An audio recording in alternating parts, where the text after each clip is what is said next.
topical questions. The next item of business is a debate on motion number 6057 in the name of Keith Brown on the Forth Road Bridge Bill. Members who wish to take part in the debate should press the request to speak button now. And I call on Keith Brown to speak to move the motion. Minister, you have 10 minutes. Thank you very much, Presiding Officer. I welcome the opportunity to open the debate on the general principles of the Forth Roads Bridge Bill, and also wish to thank the Infrastructure and Capital Investment Committee for its work on leading on the bill so far, as well as the Finance Committee for the work that it's done and the assistance it's provided. The committee, the Infrastructure and Capital Investment Committee, received a number of submissions on the bill, and evidence sessions have taken place, and I am grateful to all those who contributed to that process. A number of important issues were raised, and today's debate provides an opportunity to hear those views expressed and to reiterate the benefits the arrangements provide. It is also an opportunity to go through the committee's report itself, and I am pleased to note that the committee acknowledges that the bill will support the Scottish Government objective to allow for implementation of a twin bridge maintenance strategy, and that the committee supports the principles of the bill. I also note that the committee has welcomed the approach that ministers and officials are taking, but recognise that work is still needed to make those commitments a reality. The provisions in this bill, Presiding Officer, pave the way for another important stage in the evolution of the motorway and trunk road network in Scotland. Trunking the road across Forth Road Bridge and the adjacent routes would also allow for this important structure, a structure well respected by staff, who will become full partners in both the Scottish trunk road and motorway network, and the successful operating company approach of managing the road and bridge network in Scotland efficiently and effectively. It will provide for the most cost-effective solution for this vital crossing and will complement the new Forth crossing currently under construction. The committee commented favourably on the Scottish Government's decision to contract a single bridge operating company to manage and maintain both bridges. So why was this the Minister's preferred option? Well, first of all, Scotland's motorway and trunk road network performs very well and is well regarded, with our most recent 4G contracts, the framework in which the new bridge contractor would operate, providing a sophisticated approach to asset management. Long-term contracting to network maintenance has delivered continual improvement and significant efficiency savings, £18 million in 2011-12. And a recent review by the Highways Agency in England highlighted how Scotland's approach can generate cost savings without compromising service delivery, my publicly stated intention within this bill. Of course, standards have to be maintained, and while remedial action will be taken against an operator if necessary, the delivery is based on inclusive team working among the client, Scottish Ministers and Transport Scotland, the private operators and the Performance Audit Group, or PAG+, as they are known. A virtuous circle of improvement via a system of incentives, obligations and shared best practice contributes to efficiencies, with regular inspections providing a no-surprises regime that enhances delivery and prevents, rather than simply corrects, faults. And this is the environment which the existing road bridge and FETA staff will join. Secondly, as the committee has acknowledged, state aid considerations and the possibility of challenge meant that ministers were correct not to take the risk of FETA being allowed to bid for the contract to manage and maintain the new bridge. Would the member give way? I will do. Dave Stewart. Could the member clarify if there was specific legal aid, if there was specific legal advice taken, and whether there was liable to be a state aid impediment in that particular circumstance? Minister. I think I have just made the point that the committee have acknowledged the legal situation which Scottish ministers were in and acknowledged the possibility of challenge, which meant that ministers were correct not to take the risk of FETA being allowed to bid for the contract. It was not possible. One reason for that was it was not possible to demonstrate that the functions being delegated to FETA would have realised value for money. And we have to bear in mind too that FETA was not set up for that purpose. So competitive procurement is clearly the right approach for all concerned and meets those risks which I have mentioned already. Members will also know that operating contracts have been the preferred choice of previous administrations. Section 2 of the bill makes comprehensive provision for the transfer of FETA's liabilities, and I repeat, Scottish ministers will meet those liabilities for which FETA is responsible. The committee report describes concerns that some of FETA's liabilities may remain with the City of Edinburgh Council. Officials will continue to work with and within an agreed timeline with FETA and the City of Edinburgh Council to ensure that FETA's liabilities are properly accounted for in the transfer. I have provided assurances on this matter. In addition, future budgets explicitly allow for the associated claims and cost, and as mentioned at committee, amounts in cases such as these often prove less than initially forecast. The Council's own estimate, in fact, is less than £100,000 for Part 1 compensation claims. The committee recommended, Presiding Officer, that a formal communication be issued to the Council before the passage of the bill on this issue, and I have done that today, assuring the Council that Section 2 of the bill will transfer all of FETA's property and liabilities to the Scottish Government, and Transport Scotland officials will continue to work within an agreed timeline, FETA and City of Edinburgh Council, to ensure that all those liabilities are properly accounted for in the transfer. With regards to pension liabilities, a cessation payment will apply. The new contractor must apply, we are obliging them to apply, for admitted body status and will be expected to cover the costs of current employees, and as the committee noted, this would apply to successor operating companies as well. Legacy costs need to be covered, and since FETA would no longer exist, this falls to Scottish ministers to act as guarantor, and we will do that. Various respondees to the committee have welcomed this outcome, and the committee commended Transport Scotland on the outcome achieved with regards to admitted body status. Rightly, this has provided reassurance to FETA staff, which they fully deserve. So a lot of recognition was given to the concerns of employees in terms of pensions. We have also had the same concern in terms of health and safety, and if I could just advise the Chamber of one story from a former construction employee in relation to health and safety. I met this person during the recent event with veterans of those who had constructed the existing bridge. The Edinburgh Evening News reported that a South Queensferry resident, Mr Alan MacDonald, 77 now, who was a supervisor and who worked for bridge designers, had discovered in the project's South Anchorage tunnel just one of the many unexpected challenges during construction. He saw bubbling coming up through the water in the bottom of the shaft. He collected a sample of this and took it back to the office, and thinking it was a good idea to see if it was flammable, he lit a match and just about blew up the whole office. I'm also told by one other person I spoke to of handling explosives and being told to make sure not to get it on their face because it would blind them. And this explosive was accessed from a small hut down the bottom of the hill next to the river. So obviously things have moved on tremendously in terms of health and safety, and it's one of the key considerations in moving forward in the way that we've described. We also understand, of course, the bill impacts on individuals. It was essential that FETA staff themselves received assurances about their future. And we also acknowledge the skills, the knowledge and the professionalism of FETA staff. These are greatly valued by the Scottish Government, and I have assured all FETA staff that their jobs will be protected through the TUPE process. The committee's report reflects, though, the reassurances provided either through the bill or through arrangements made on their behalf by Scottish ministers to FETA staff. The bill provides protection for the terms and conditions of FETA staff as a result of the application of TUPE.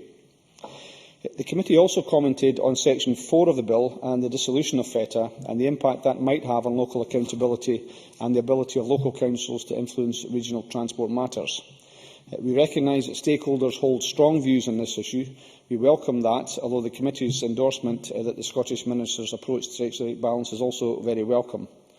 The Road Scotland Act and Road Traffic Regulation Act create clear lines of responsibility for local roads on the one hand and trunk roads on the other. The new Forth crossing, of course, is a trunk road and a motorway, responsibility for which will properly lie with Scottish ministers. There is no other section of the motorway network in Scotland for which councillors are in a position of authority. The committee agreed with our judgment that the Forth Bridges Forum, with council officer representation, is the most suitable vehicle for managing to ensure that local stakeholders' interests remain at the core of the management and maintenance of the Forth Bridges. Scottish ministers, of course, will be able to receive representations from both the public and from councillors about these strategic routes. This is no different from what happens elsewhere in respect of the trunk road network. Transport Scotland and the winning contractor will build on the relationships that FETA has established. Regular and meaningful engagement with community councils and residents will take place. Indeed, that has already begun, and this will be stipulated in the Forth Bridges operating company contract. Such arrangements are a condition of our existing operating company contracts elsewhere on the trunk road network, so again we build on existing practice. One important facet of FETA's work, highlighted by the Chief Bridgemaster, is the added value that contact with bridge operators of similar structures elsewhere in the world brings. The committee shares that view. This will be evident later this year when members of the International Cable Supported Bridge Operators Association arrive in Edinburgh. Transport Scotland is already represented on a number of key national and international bodies, and I can therefore confirm that to keep this immensely valuable contact, the role of membership of appropriate national and international bridge bodies will pass to Transport Scotland rather than a bridge operating company. This outcome also fits well with the principles of the Roads Maintenance Review. Again, Presiding Officer, if I can offer my thanks to those who have contributed on this issue, and I look forward to hearing other members' opinions and move the motion in my name. I now call Maureen Watt. Ms Watt will be speaking on behalf of the Infrastructure and Capital Investment Committee. Ms Watt, you have 7 minutes. Thank you very much, Presiding Officer. The Infrastructure and Capital Investment Committee welcomes the introduction of the Fourth Road Bridge Bill and has agreed to recommend to Parliament that its general principles be agreed to. The committee received evidence from only a small number of organisations, but we would like to extend our thanks to them for their contribution to the scrutiny process and for assisting us in our deliberations. The bill is short and technical and is an important element of the Scottish Government's strategy to upgrade the Forth Crossing transport network. As the Minister has outlined, its main focus is to pave the way for a single operator to carry out the future management and maintenance of both the Forth Road Bridge and the new Forth Crossing. The bill provides for the dissolution of the Forth Estuary Transport Authority, which currently manages and maintains the Forth Road Bridge, and allows for the trunking of the Forth Road Bridge, bringing it under the direct responsibility of ministers. It also allows for the transfer of all FETA's assets and liabilities to Scottish ministers and for the transfer of FETA staff into the employment of a new single bridge operator to be appointed by Scottish ministers. The committee addresses each of these issues in its short Stage 1 report. Whilst the committee welcomes the bill, we note the concerns there were of the consultation process during the development of the bill. The committee notes that there was no public consultation on the bill's proposals. Instead, Transport Scotland officials adopted a targeted approach to consultation involving only those organisations and community groups who they have identified as having a direct and local interest in the management and maintenance of the Forth Road Bridge. They stated in evidence that this was considered more appropriate than a wider public consultation, given the relatively narrow scope and technical nature of the bill. Whilst the committee acknowledges the obvious value in close and continuous dialogue with stakeholders directly affected by a legislative proposal, it is concerned that restricting consultation to only those groups can potentially disenfranchise others who may also have a legitimate and relevant interest. An example of the risk involved in adopting this approach was highlighted in evidence from the trade union UCAT, which advised us that it was not made aware of Transport Scotland's limited consultation process and was therefore unable to participate. In fact, UCAT had a very clear interest in the bill's proposals, given the impact they will have on FETA staff. The committee is aware that its predecessor committee in Session 3, the Transport, Infrastructure and Climate Change Committee, raised similar concerns in relation to the Scottish Government's failure to carry out a public consultation on the abolition of Bridge Tolls Scotland Bill, which was clearly also related to the Forth Road Bridge. Regardless of whether legislative proposals are considered to be of limited or narrow interest, there is an expectation that appropriate and a proportionate public consultation is carried out to ensure that all of those with an interest can input their views. In this report, the committee therefore calls on the Scottish Government to reflect on its approach to consultation in relation to future legislative proposals. The Scottish Government's proposal to contract a single bridge operating company to manage and maintain the new Forth Crossing, the Forth Road Bridge, together with connecting roads in the vicinity of the two crossings, receives strong support in evidence received by the committee. The committee shares the view that contracting a single bridge operating company is the most appropriate and cost-effective approach to the management and maintenance of both structures. The committee is also reassured that under these new arrangements, the valuable expertise and experience of FETA staff will be available to the new operator, which will ensure there is a strong element of continuity. Whilst content with the proposal for a single operator for both crossings, the committee considered it unfortunate that FETA, with its valuable and extensive experience and expertise in managing and maintaining the Forth Road Bridge, was not able to be considered for the role of carrying out these operations for both crossings. However, the committee was advised, as the Minister has said, by the Government that there was a very real risk that this could be found to be in contravention of EU state aid rules if FETA was to participate in the tendering exercise backed by Scottish Government funding. I'm grateful for the member's contribution on the point. You'll notice I intervened in the Minister earlier. Did you have any evidence to your committee from the European Union suggesting there would be a breach of state aid rules? It's one thing to assume a breach, it's another thing to actually have physical legal advice. Well, the committee itself didn't take legal advice, but in everything that we took, in all the evidence that we got, we understood why the government did what it did. The committee understands and acknowledges the significant risk there is, and therefore we accepted the Scottish Government's judgment in this matter. The committee also considers it unfortunate that, as a consequence of the Scottish Government's decision, there was no mechanism for an assessment to be made of how the option of FETA taking on this role compared with other options in terms of its cost effectiveness. However, we understood why, in practice, this was not possible. The committee heard differing views on what was the most appropriate duration would be for the new management and maintenance contract. The Scottish Government's proposal is to have a contract duration of 5 years plus add-ons, which could take it up to 10 years in total. However, FETA indicated in written evidence that it had a 15-year planning cycle for major maintenance and works programmes. FETA suggested that, in recognition of this, a minimum contract length of 10 years would be required. Whilst the committee has no strong view on the optimum contract length, it does recognise the importance of the contract duration being appropriate to the maintenance regimes which will be required. The committee has therefore called on the Scottish Government to provide further information on how its proposal to let the contract for 5 years plus extensions would fit with longer-term planned maintenance programmes of the type currently operated by FETA, which, as I said, covers 15 years. In terms of how the contract for the management of the Forth Bridge and the new Forth Crossing should be framed, the committee received written evidence from both UCAT and Unite trade unions, who made clear their expectation this should make clear that any companies who have been involved in the practice of employee blacklisting or tax avoidance would not be eligible to tender. The committee also was keen to establish Member needs to wind up. How the procurement process might provide a community value element and the creation of vocational and professional apprentices and job opportunities for long-term unemployed people. Thank you, Anna Murray. Ms Murray, you've got 7 minutes.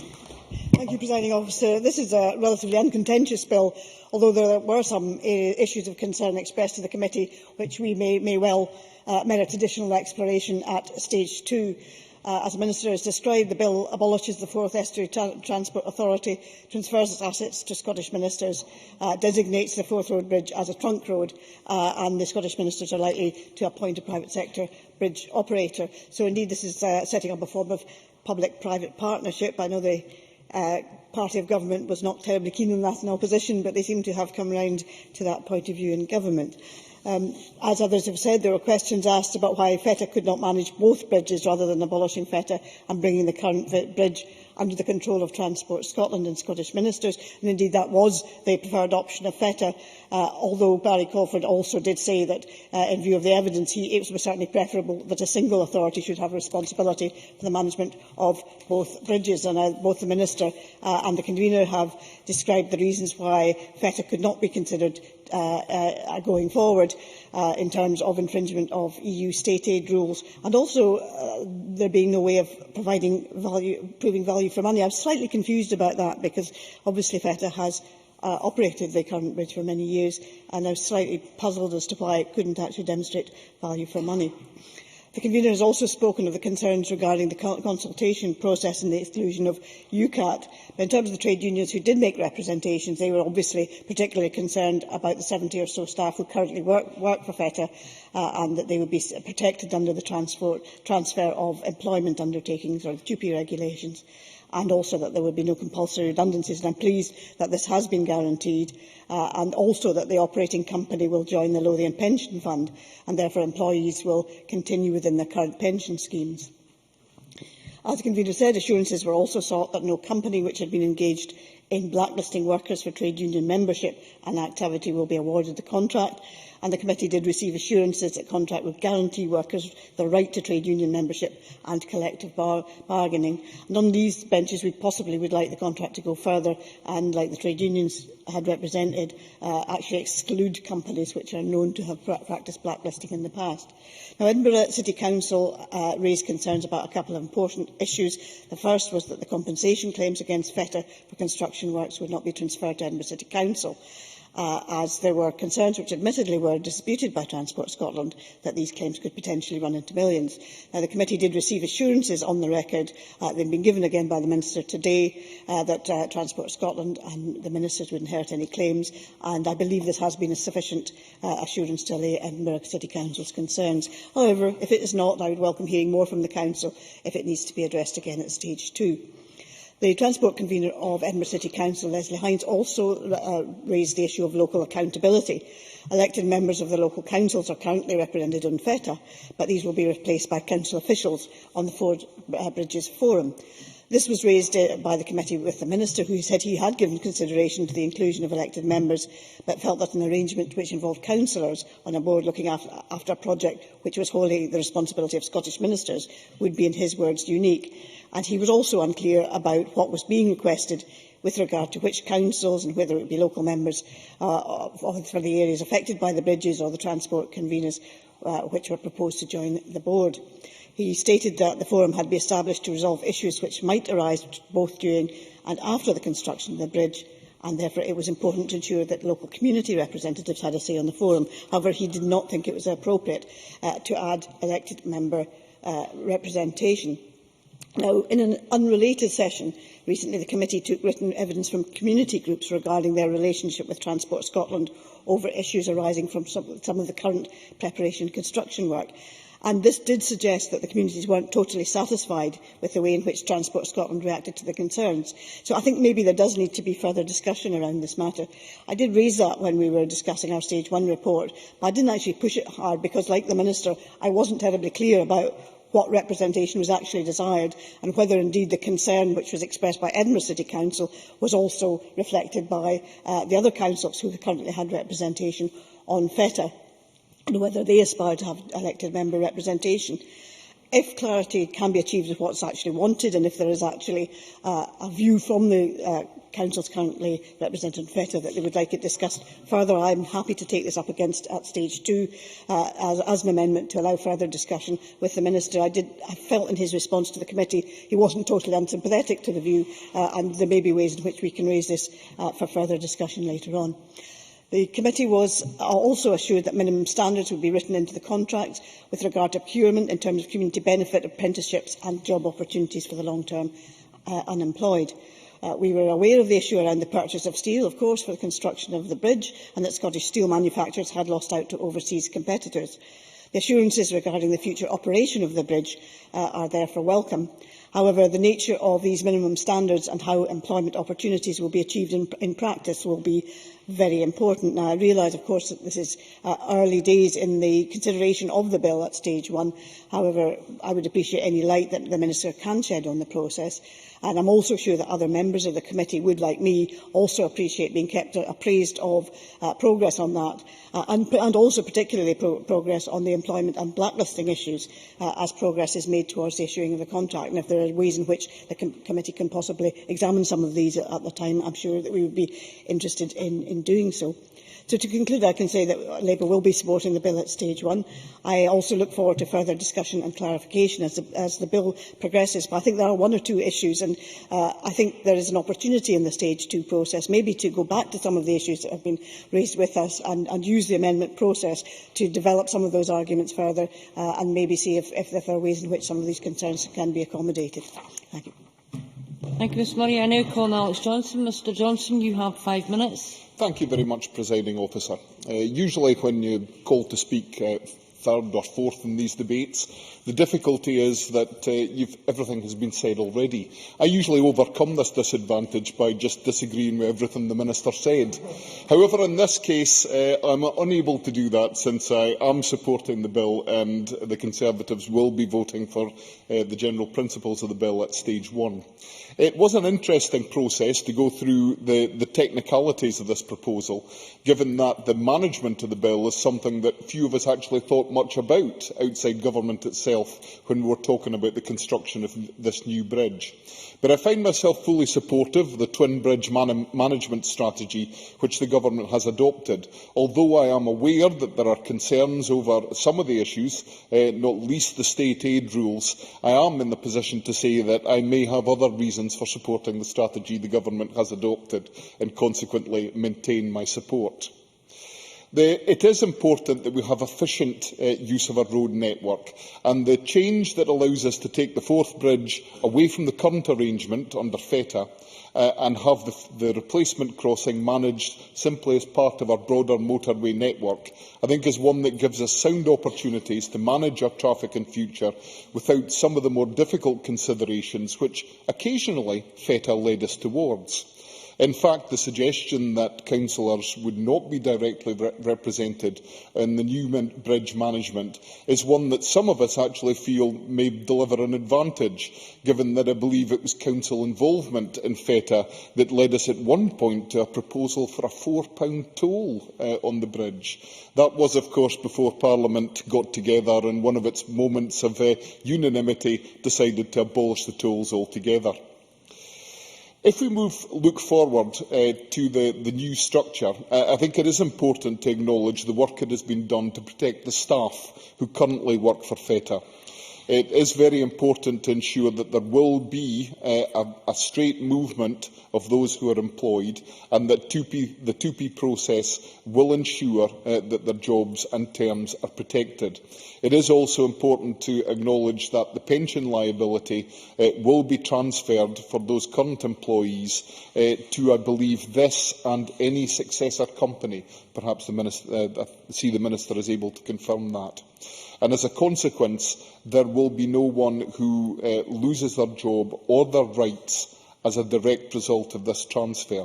But it does give us the opportunity to be more efficient about how we manage the bridge in the longer term.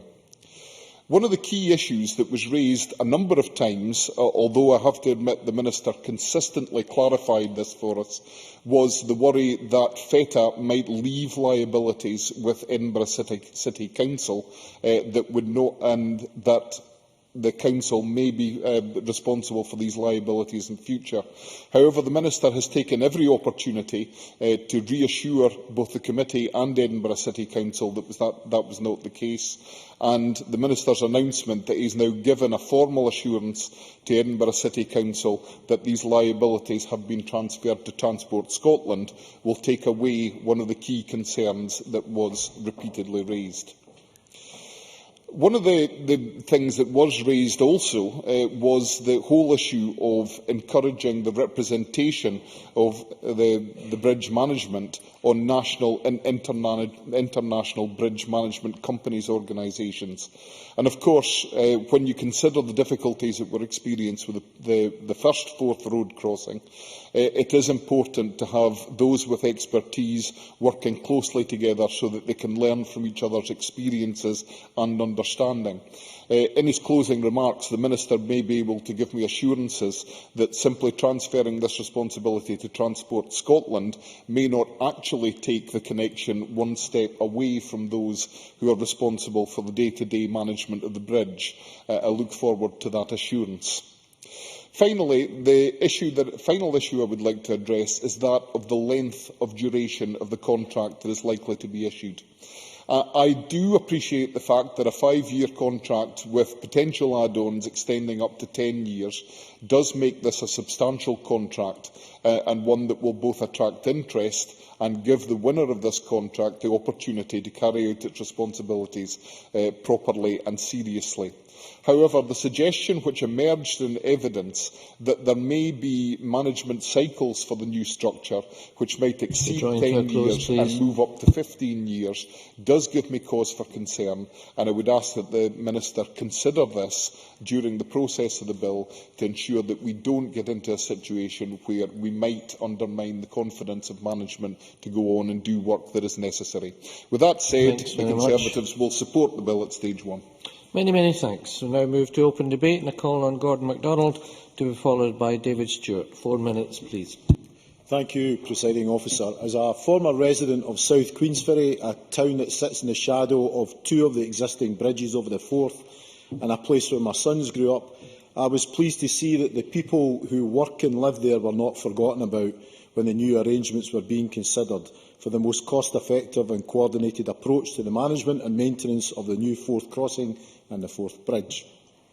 The bill provides for existing employees to be transferred from FETA to the new contractor under the two-pay regulations, and although pension provision was not protected under these regulations, agreement has been reached for the continuation of the existing pension arrangements for FETA staff. The report quotes from Transport Scotland officials who stated, "We will write it into the contract that the successful bridge contractor will apply for admitted body status. Essentially, that means that the staff's pension will remain unaffected. This ensures that the pension of the existing 72 staff, the 60 existing pensioners and other previous employees will continue to be part of the Lothian Pension Fund." I was able to ascertain during the evidence session on the 16th of January that Transport Scotland intends to ensure a continuation of this protection under any subsequent contracts in future years. The winding up of FETA has resulted in a requirement for a new structure to allow local communities to engage with the bridge operators. The Forth Bridges Forum has been created to help manage operational and maintenance issues which emerge in relation to the Forth crossings and to maintain effective engagement with local communities. Of the 4 local authorities that have current representation on the FETA board, only one, the City of Edinburgh Council, raised the issue that local councillors would not be involved in the new forum. The Minister, Keith-Brown, explained it would be putting in elected representatives who would not be responsible for the spending decisions. The members of the committee agreed that it would not be appropriate for the membership of the Forth Bridge Forum to include elected local authority representatives. Under this bill, it is proposed that all assets and liabilities would be transferred from FETA to Scottish ministers. Therefore, it was important to clarify the position regarding any potential liabilities relating to the building of the new crossing and the creation of new roads leading to the bridge, so that Edinburgh taxpayers were not left to pick up the costs. The FETA representative stated that FETA is liable for any outstanding costs that arise from the scheme. We have budgeted for liabilities of £623,000, which is in our accounts. The Minister for Transport also stated, "We have said we will take on the obligations, and we have made that plain to the Council." And we heard those reassurances again this afternoon. Presiding Officer, the bill will give Transport Scotland, on behalf of Scottish ministers, the responsibility for the operation and maintenance of the crossings. It is already responsible for over 2,000 miles of trunk road and 2,007 bridges, which includes 9 major bridges in the trunk road network. Many of these are over estuaries or rivers, including the Erskine Bridge, the Kessock Bridge, the Kingston Bridge, the Skye Bridge, and the other 2 bridges which cross the Forth, the Kincardine Bridge and the newest of all, the Clackmannanshire Bridge. Therefore, this change to the management of the existing Forth Road Bridge and the new Forth crossing is bringing the responsibility of the operation and maintenance of the bridges into line with what already exists everywhere else in the country. Thank you. Many thanks. Now call on David Stewart, to be followed by Colin Keat. Presiding Officer, I welcome the opportunity to contribute to this debate, not least as an ex-member of the Forth Crossing Bill Committee of the last session, chaired very effectively by Jackson Carlaw, with solid contributions from Joe Fitzpatrick, of course, has gone on to greater things, Presiding Officer. But looking back at the 20 or so hours of evidence we heard in this project from various witnesses, including with the former Minister Stuart Stevenson, Transport Scotland, Friends of the Earth, FETA and the local community. I suppose in one sense it was history in the making, the largest public sector infrastructure project since devolution. I, Presiding Officer, like to make a few comments on the bill and raise a few questions to the Minister around issues such as consultation, staffing, finance and the environment. We've heard from previous speakers. The bill, of course, is simple, straightforward and clear to make provisions for a single bridge operating company to carry out the management and maintenance of the Forth Road Bridge, the new Forth Crossing and the connecting Tranks roads. We've also heard from the evidence to my colleagues' committee that the contract tender will be subject to the EU and UK procurement law and, due to its scale, will be advertised in the official journal of the EU. Could I ask the Minister a few questions? Could I ask again why FETA has not been in a position to bid for the new contract on the basis that it will be extinct by the time the tenders go around? I suppose it's quite difficult in some ways to compete with extinct bodies. There's not been any solid evidence about positive. I'm happy to give way to the call.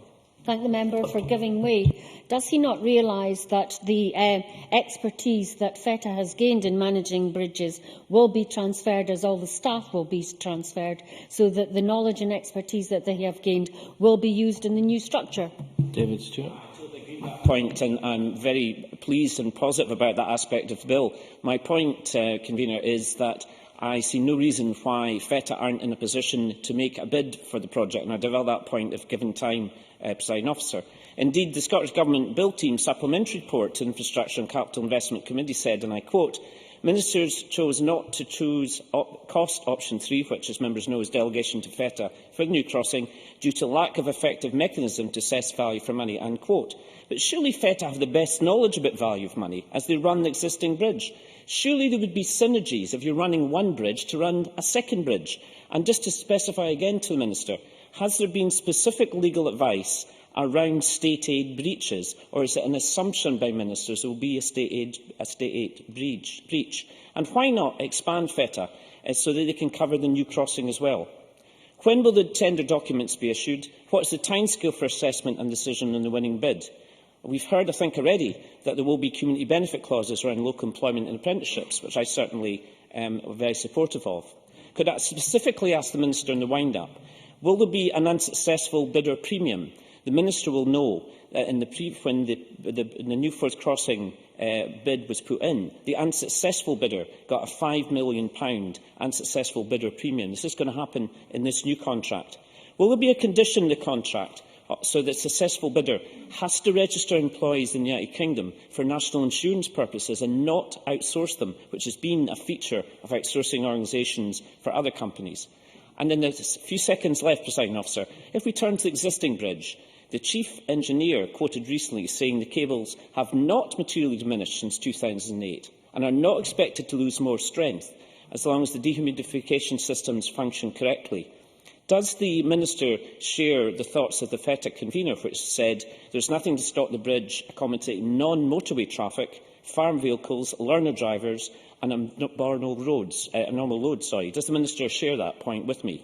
And finally, can we look again at the issues around consultation? Certainly in the last bill, there was some evidence in terms of consultation that the original bill did not follow the Our House Convention in terms of consultation. Notwithstanding that, I support the general principles of the bill. Many thanks. Now Colin Keir, to be followed by Roderick Campbell. 4 minutes, please. Thank you, Deputy Presiding Officer. If I may confine my comments really to how this bill affects my constituents in Queensferry in particular, which is obviously going to bear the brunt on the southern side of the Forth with regards to the civil engineering. Obviously, the history surrounding the two present bridges, as Gordon MacDonald has pointed out, it makes the bridges a real integral part of the community of South Queensferry. And obviously, we are looking at many, many years of civil engineering, and there's going to be some problems along the way. Just recently, indeed, we've had the problems of lorry traffic movements. And as we move through the construction phase, I look upon what we may have to deal with in the very near future. And in particular, the areas surrounding Eckline, Springfield and Cloughletts, which are more or less in the line of the bridge, and of course the construction efforts that will be required in that area will produce some major inconveniences. And I'm delighted to see so far there has been engagement with the local community, as has been pointed out by Gordon MacDonald. The issues that I see virtually every month from my surgeries or my mailbag is usually to do with something to do with the bridge. It's the noise, it's what's likely to happen, how are the people going to be affected generally. And these are the things, when I have my surgery at Queensferry in particular, these are the issues which more and more times come across my desk. Now, obviously, there's been a long-standing relationship between the local community, the community councils, and other local groups such as Briggs, who I'm sure have appeared at the committee, of which I should say thank you to the Infrastructure and Capital Investment Committee for their work. It's an excellent piece of work. FETA has been a part of Queensferry for quite some time, and that relationship has grown and grown and grown, and people live in the ferry, they work for FETA, and I'm delighted to see the arrangements that have been made in terms of the 2Ping over to the new management company, and also particularly the pension arrangements which have been put in place. It's very welcome and will obviously make life a little bit clearer for those people who are going through the process. I would like to say something about obviously the surrounding area as well, because this regeneration, this new bridge that's coming forward, may be the catalyst that makes economic development more likely in the area. And I'm thinking in terms of the future job prospects and development prospects, particularly around the Port Edgar area, which now that we have the new centre, education centre, tourism centre, and if we could get something up and running in Port Edgar, that would make this area a real catalyst for employment and sports in the area. It's something for the future. I see I'm running out a bit of time. I would just like to say that I fully support this bill, and obviously if we can do anything to progress the World Heritage application bid, all the better. Thank you. Many thanks. Now call on Roderick Campbell to be followed by Helen Needy. 4 minutes, please. Thank you, Presiding Officer. As a non-member of the committee, I welcome the opportunity of making a brief contribution to the debate today. Construction of the replacement Forth Crossing is well and truly underway, creating, I believe, over 1,000 jobs over the life of the project and many more in maintenance for years to come, as well as being an essential link in our national transport infrastructure. The bill, as introduced, lays down a strong foundation for the whole project, a project which hopefully will deliver best value for public money at a time of declining block grants from Westminster. Staff employed in the Old Bridge Authority, FETA, will be transferred whilst retaining the same conditions of employment and pensions they had before. And the Scottish Government will take over responsibility for the assets and liabilities of FETA. That seems to me a fair and sensible way forward for the public and for the staff. Following their initial consideration of the bill, the committee said they felt the bill contained sufficient provisions to allow the Scottish Government to meet its objectives. I don't disagree with that, but it's worth noting, however, this committee report did make a few suggestions, which I hope the Scottish Government will take on board. The first was in relation to the consultation process, and is a simple question of ensuring best practice by consulting as widely as possible. The trade union UCAT was not consulted in early stages because only limited stakeholder participation was facilitated, as I understand it. And whilst I understand the government's rationale for that course of action that was pursued, and I have no doubt that jobs and workers' rights are protected by the bill, there are surely lessons that we can learn in that regard. Another point was the importance of reassuring the City of Edinburgh Council that it will bear no liability for costs incurred during construction.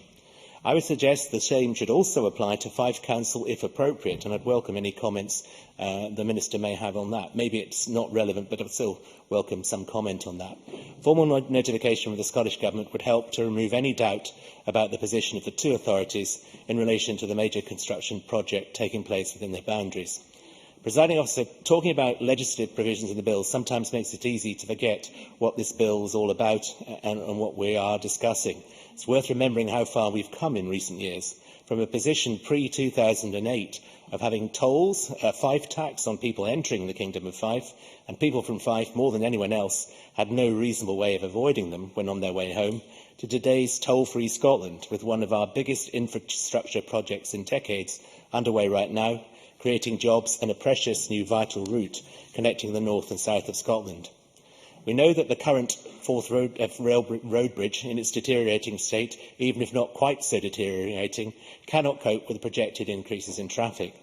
The effects of a six-fold increase in bridge traffic over 50 years demonstrates why ensuring that infrastructure is in place to deal with unpredictable shifts in usage is the responsible thing to do.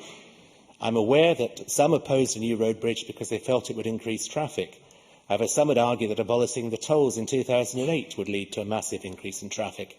In fact, official figures show that the average daily HGV traffic for the bridge was in fact lower in 2011 than it was in 2003, and the average daily number of cars has remained virtually the same since 2001. The volume of all types of traffic, including public transport, is increasing here in Scotland and around the world, but there are still many communities for whom public transport is not a convenient option. So whilst investing in greener public transport in many different ways is the right way forward, it would be reckless to abandon motorists by neglecting to also secure the infrastructure they need and depend on for the future. When the new bridge is complete, the existing Forth Road Bridge will be retained exclusively for public transport, pedestrians and cyclists. I'm sure we can all recognise the benefits of that in terms of making cycling and travelling by bus more attractive. I welcome the bill in the committee report, and I am confident that the new Forth crossing will bring enormous benefits to Fife and Scotland as a whole over the next century. Thank you, Presiding Officer. And thank you. Now call on Helen Needy to be followed by David Torrance. Thank you very much, Presiding Officer. And all three crossings that we will have in the Forth land in the northern end in the Cowdenbeath constituency, which I am very privileged to represent. I was, immediately prior to being elected to the Scottish Parliament, the Vice-Chair of the then Forth Road Bridge Board, and the parties to that board were Fife Council, Edinburgh City Council, West Lothian Council and Perth and Kinross Councils. My preference would have been to take option 3. I endorse all the comments and searching questions asked by both Dr Murray and David Stewart. It is worth remembering, 1, that the legislation agreed to the building of the Forth Road Bridge was as far back as 1947, and that the bridge was ultimately opened in September 1964. Incredible to contrast timescales for that crossing with the new Forth crossing.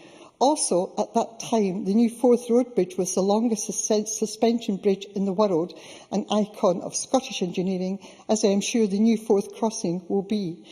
It is also worth remembering, Presiding Officer, that the Forth Road Bridge was initially funded by the local authorities I mentioned, namely Fife Council, Edinburgh Council, West Lothian Council and Perth and Kinross Council. Not the Scottish taxpayers, but those authorities, and no funding from any government. The joint board was dissolved and its assets, liabilities and responsibilities were passed to the newly created Forth Estuary Transport Authority, which was created under the provisions of the Forth Estuary Transport Order 2002. The Bridge Board did much to lobby for many of the new improvements around the bridgehead area, and that was one of the attributes of FETA as it became much more involved over the years. And I think that will be a loss, in my opinion, to all the transport infrastructure around the Forth bridgehead area. The creation of the Forth Transport Authority marked a significant step forward in the efforts to tackle congestion on the Forth Road Bridge and to improve travel across the Forth. Maintenance of the bridge was always a top priority, and the authority was always able to use revenues to fund public transport alternatives, roadworks, traffic management measures and other schemes that it felt would bring benefits to bridge users. But I have some questions that I would like answered.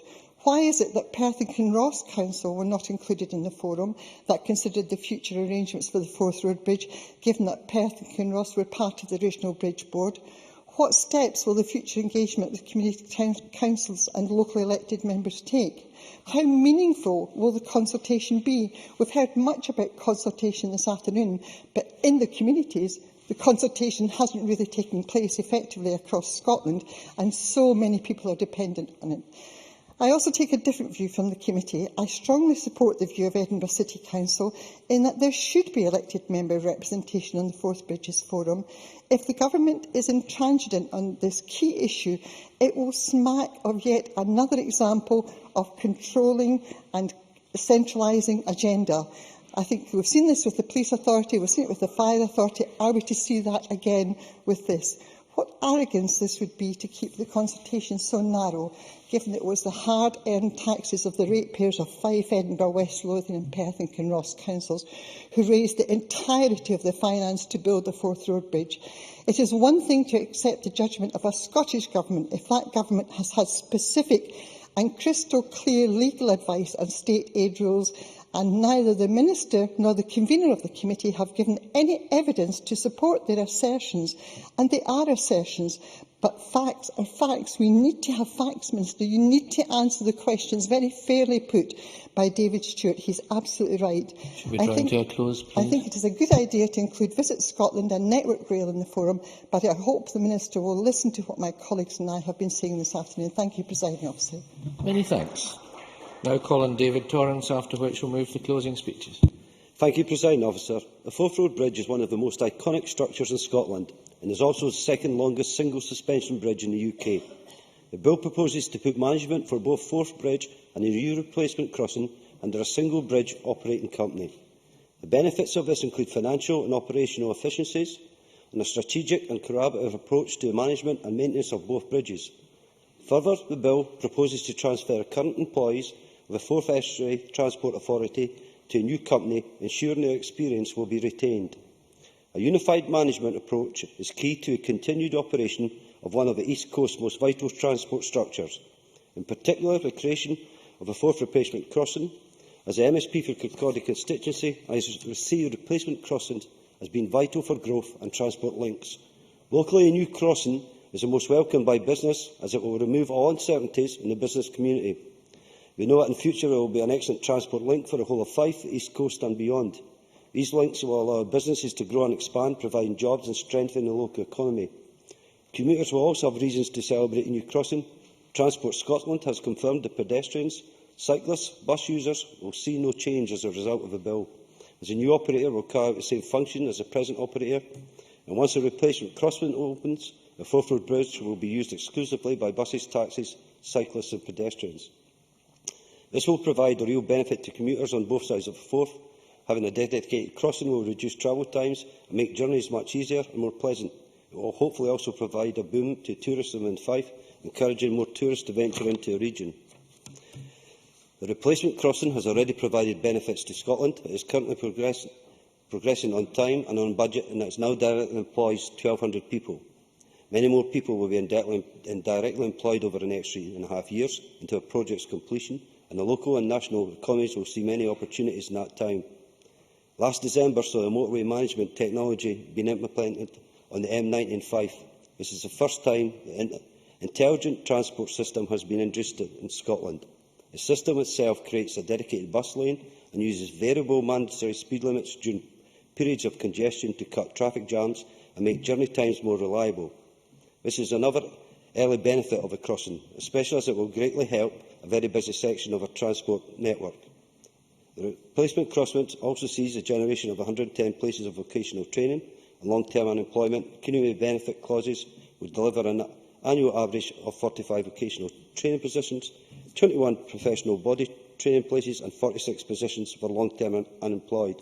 Further, replacement crossing contract is the first contract to demand that subcontracts are advertised on the Public Contracts Scotland procurement portal, meaning that all job opportunities must be advertised in local job centres.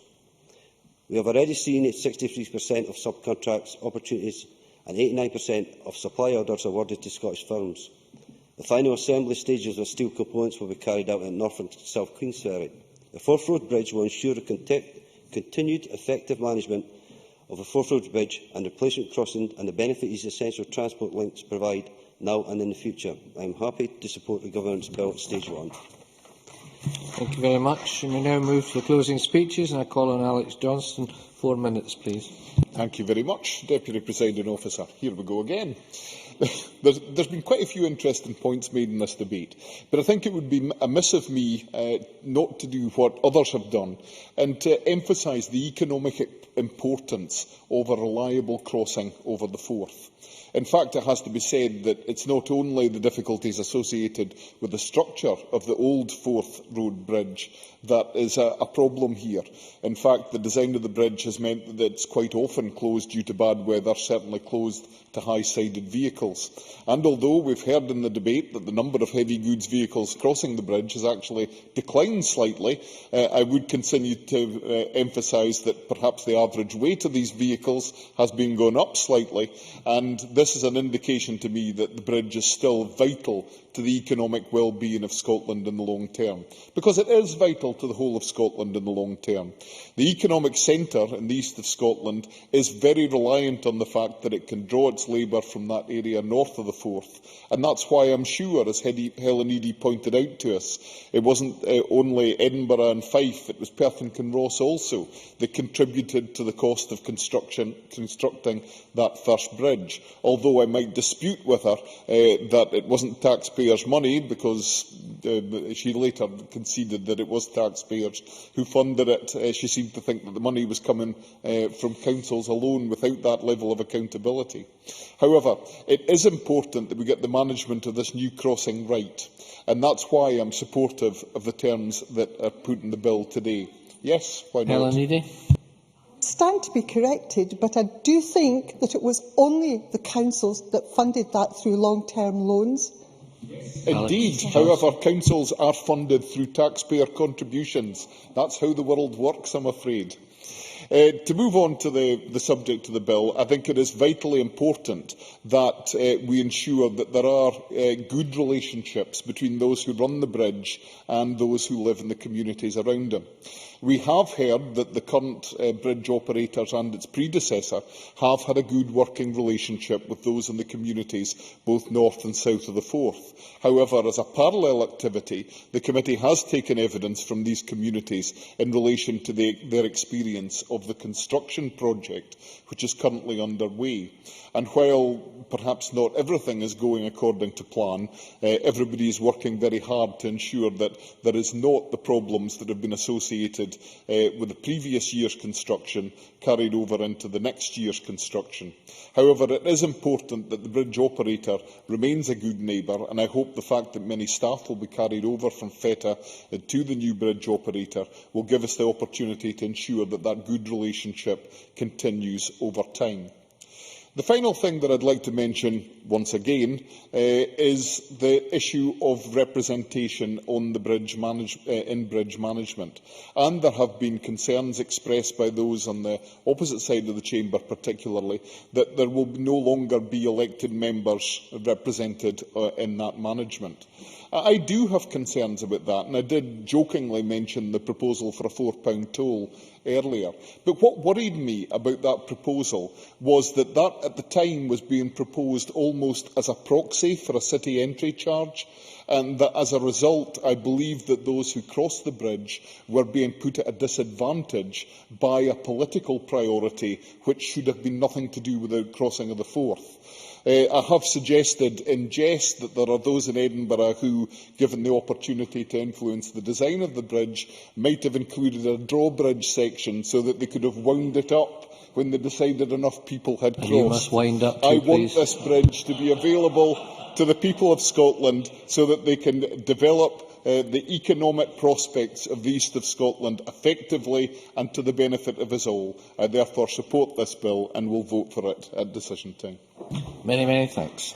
Now call on Richard Baker. Up to 6 minutes, please. Thank you, Presiding Officer. I think Mr Johnson spent some time winding up there at the end of his own contribution. This has been a useful debate on a bill which is limited in scope but concerns a very important issue, because it's about securing the best stewardship in the public interest of both the existing Forth Bridge and the new replacement crossing, which will also be a crucial part of Scotland's transport infrastructure and vital to our economy in these challenging times, as many members have said.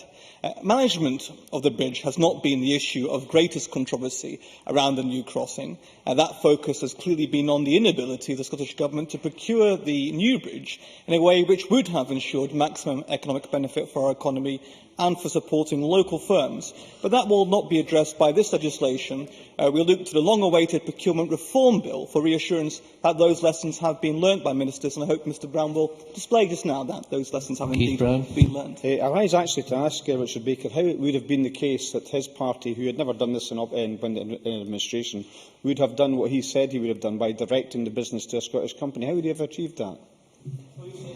Simply given the whole contract for the construction of the bridge to one entity, one firm, and then had a completely hands-off approach after that to any of the work which is given in terms of subcontracting. After that, there are several different ways which were available to ministers to pursue a better way of procuring that bridge and therefore an economic benefit for Scotland as a whole, and particularly, of course, for the area around the bridge. But that clearly must be an issue which is taken up by ministers in the procurement reform bill. This bill is nevertheless of importance in itself, and once more the committee has looked carefully at the key issues.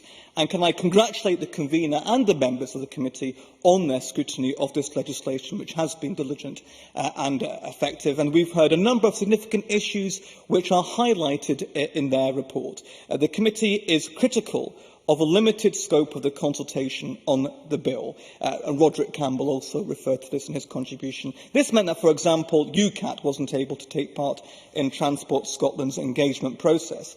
This is a crucial difficulty, because what is happening here is that responsibilities which currently lie with FETA are to be transferred to a private operator. And as UCAT described it, FETA was a not-for-profit company and enshrined democratic accountability by having a board with elected representatives making decisions. UCAT go on to say that clearly the decision to privatise the operation of the bridge management and maintenance will end this culture and organisation.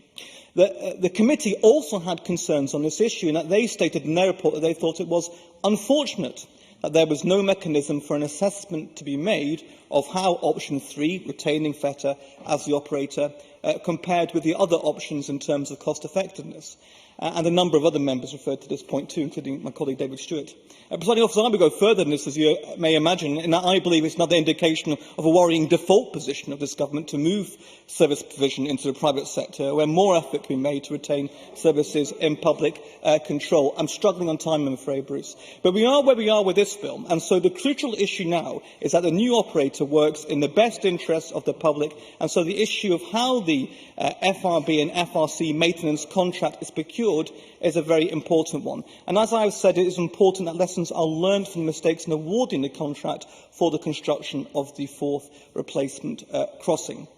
Presiding Officer, I turn once more to one of the submissions to make the key points for ministers to consider on the future issues of procurement, this time from my own trade union Unite, who say they are clear in their view that the overarching future procurement agenda in Scotland should shift focus on moving away from lowest price tender to quality and sustainability, which largely benefits people, not profit, in public procurement.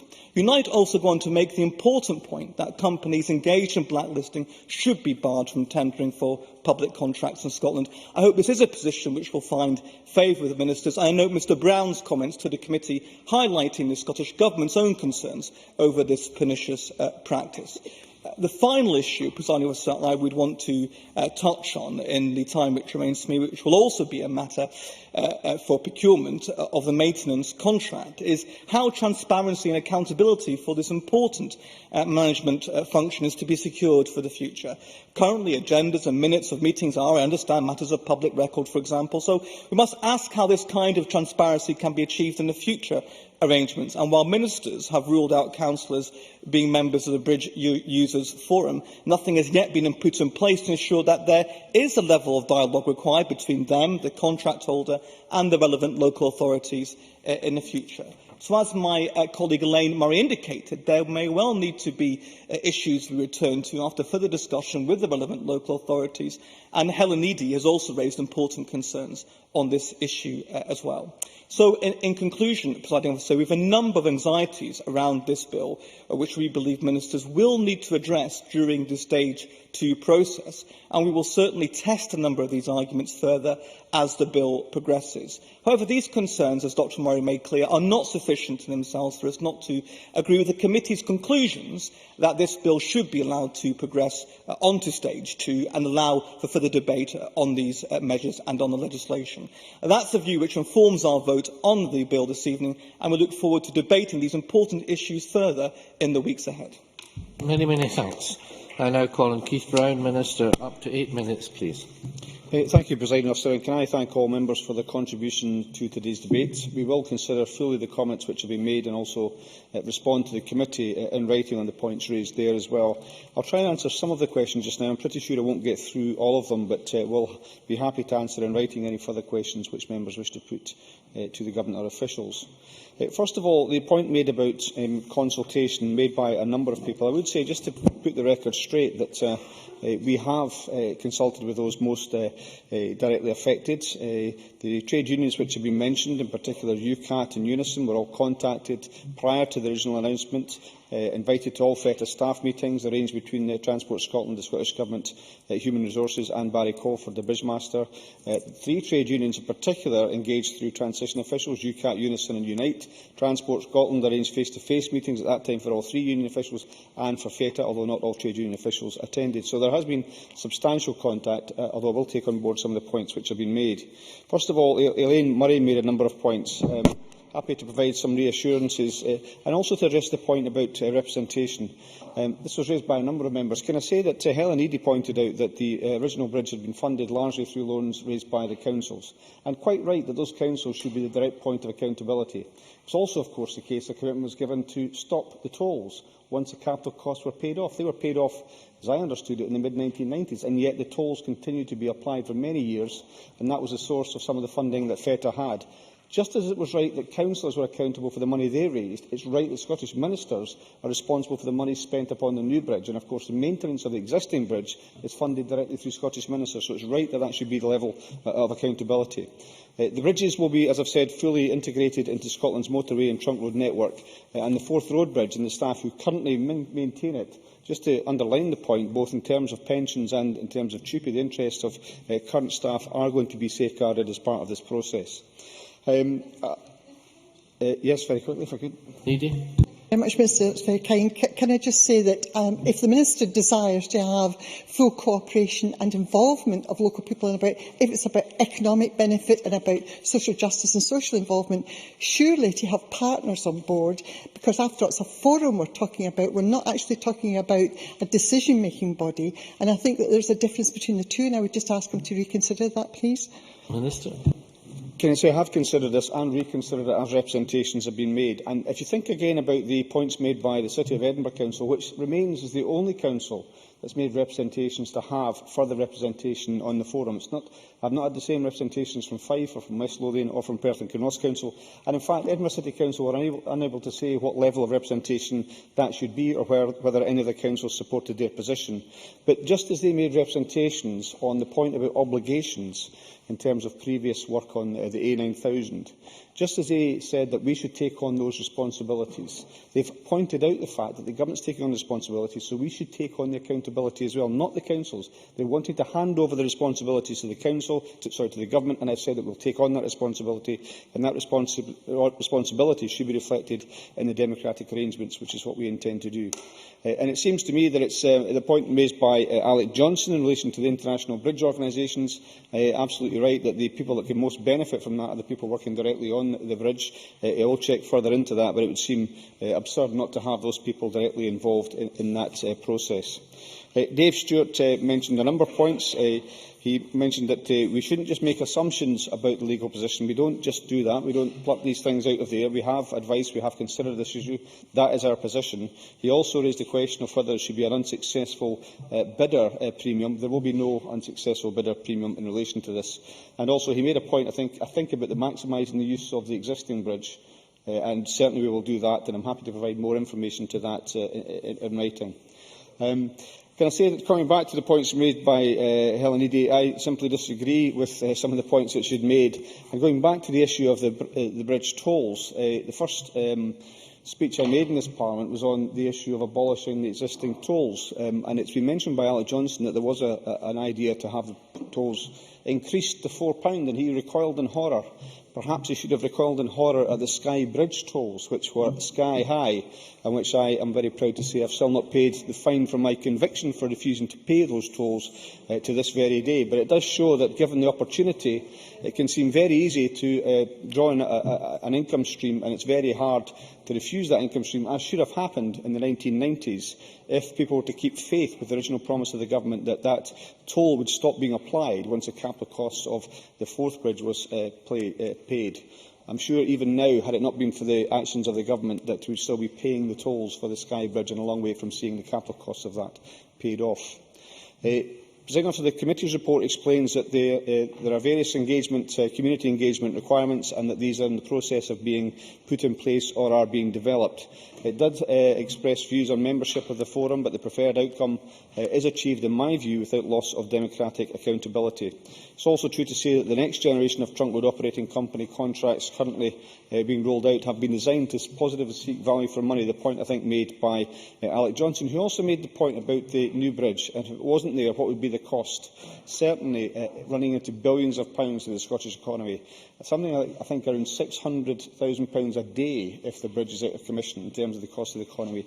So it's absolutely right that we continue with the new bridge. This was mentioned by one or two members, and it's not the case that the work that's been done in terms of the cables on the existing bridge obviate the need for the new bridge. The new bridge was not predicated solely on the idea of the problems with the cables. The bridge has reached its design capacity many years ago and is currently taking more traffic across than it was designed to take. So the case for the new bridge has made. I've made the point as well about the existing contract for the bridge, which was a contract to a company involving Scottish companies. And they, of course, beyond that, have the chance to have commercial arrangements for subcontracts. And it fills me with horror, Richard Baker's assertion that this should have been broken up into different contracts. What we have done is ensured that an original budget for this of between £1.7 and £2.3 billion is now reduced to around £1.4 to £1.7 billion. It's on time. It's on. No, I'm sorry, I've not got much time left. We've not got an overrun in terms of cost. We've not got an overrun in terms of time. We've seen Junction 1A completed on time. This seems to me the most effective and efficient way of arranging this contract, and it's a shame perhaps that previous administrations have not taken the same approach. Since their introduction, the operating company contracts, which incidentally, of course, were led by the Labour Party as well. It's as if this is a new process. It's not the case that previous trunk road contracts were let in the way that we've decided. This was how it was done before, going back to the 1990s, and carried on by the previous Labour and Liberal Democratic governments that have been in place. So we are continuing with that process. We have a very well-developed network of operating companies that can take on this kind of work, but we do accept and we want to encourage the fact that those who have worked on this bridge for many years have a particular expertise. That's why we're defending their rights under treaty. That's why we've asked for admitted body status to be an obligation on the new contractor with the Lothian pension scheme. And to answer the point again raised by Alec Johnson, that obligation is taken on by the government, who act as a guarantor in that place, but obligations in terms of TUPE, of course, continue in terms of subsequent contracts which are let. So in those regards, I'm very pleased that there is general support for the bill. I will seek to answer the other questions raised by members and hope that support continues right through stage 2 until the bill is passed. Thank you. Many thanks. And that concludes the debate on stage 1 of the Forth Road Bridge Bill. And it's now time to move on to the next item of business, which is a debate on motion number 6033 in the name of Rob Gibson on reports on low-carbon Scotland, meeting our emission reduction targets 2013 to 2027, the draft second report on proposals and policies. I'd invite members who wish to speak in the debate to press the request to speak buttons now. And Mr Gibson, if you are ready, I would call on you to speak to and move the motion on behalf of the Rural Affairs, Climate Change and Environment Committee. 6 minutes, please, Mr Gibson. Thank you, Presiding Officer. This debate gives mainstream scrutiny to the Scottish Government's draft second report on proposals and policies, or RPP2. It sets out how our Government intends to ensure that Scotland meets its world-leading climate change targets. It's been thorough, constructive and collaborative, with 4 committees' reports outlining how the draft document can be improved.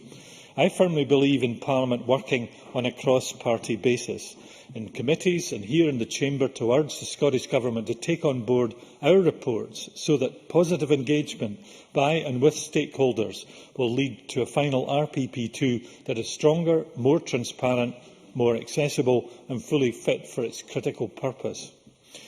The RACI Committee firstly scrutinised broad governance issues in the development of RPP2. Will the document as a whole deliver the emissions reductions required, and how it would be monitored and evaluated? Secondly, we addressed relevant interests to our remit, such as the emissions reductions in farming, forestry, peatlands and in the marine environment. We applaud the Government and the Parliament for establishing such ambitious targets and are pleased that Scotland tops the EU15 table for emission reductions, but we must meet our future annual targets and the overall reductions targets set out in the 2009 Act, especially after missing the first target in 2010 due to the poor winter. Thus, the RPP2 must deliver a robust document that sets the framework for delivery. The draft RPP2 will only meet all of our annual targets if all the policies and proposals are implemented, which we call on the Government to do.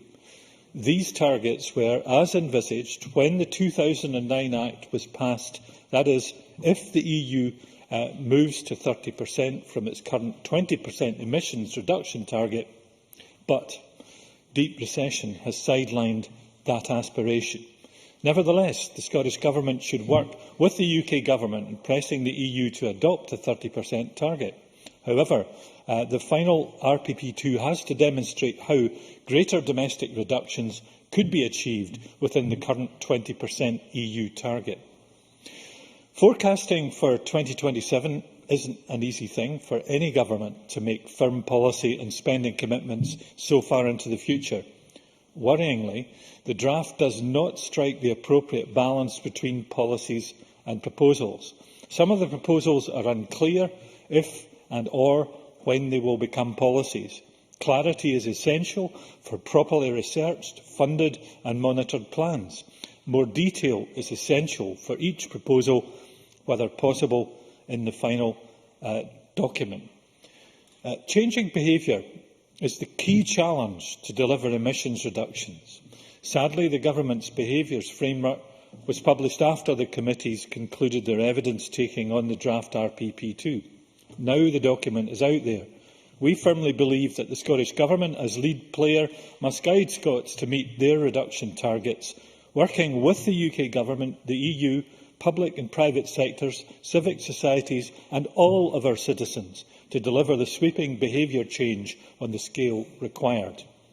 Regarding policies in the RACI Committee remit, we warmly welcome restoring our degraded peatland habitats that make a significant contribution to locking carbon in the soil. We recommend that RPP2 policies must restore 21,000 hectares of peatland a year, and on clarifying technical uncertainties, then speedily adopt that proposal as a policy. We welcome the practical forestry planting targets, and they are important. Also, the use of more Scottish timber in new build is highly desirable, and the potential for making much more of our housing in the new build out of native wood and the timber that's available should bring eco-friendly housing to the fore and become a bigger feature in Scotland's housing landscape. Waste reduction takes a positive trajectory through the Zero Waste Plan. Some real successes are evident in managing our domestic waste, on which we must build. RPP2 appropriately details how landfill emissions will continue to reduce, but the final document must embody the waste hierarchy: reduce, reuse and recycle, etc., as part of the methodology, particularly to encourage behaviour change. Presiding Officer, farming poses the most arduous challenge. Behaviour change is crucial in delivering the required abatement, yet the Farming for a Better Climate programme is practised by only a few farms at present. It's the agricultural section of the draft RPP2 which overtly relies on proposals and lacks enough detail. We want clarity from the Government in all of these areas. Presiding Officer, I truly believe that the 4 reports by the 4 committees of the Scottish Parliament should prod the Government to sharpen the final RPP2 to lead and deliver Scotland's climate change targets up to and beyond 2027. We must come together to ensure that we deliver on the targets. We owe it to future generations to get RPP2 fit for Scotland's low-carbon future. I move the motion in my name. Many thanks. I now call on Murdo Fraser to speak on behalf of the Economy, Energy and Tourism Committee. Thank you, Presiding Officer. The Economy, Energy and Tourism Committee scrutiny focused on the energy and business sections of the draft RPP2. This was a short and focused inquiry, unlike our previous effort on renewable energy.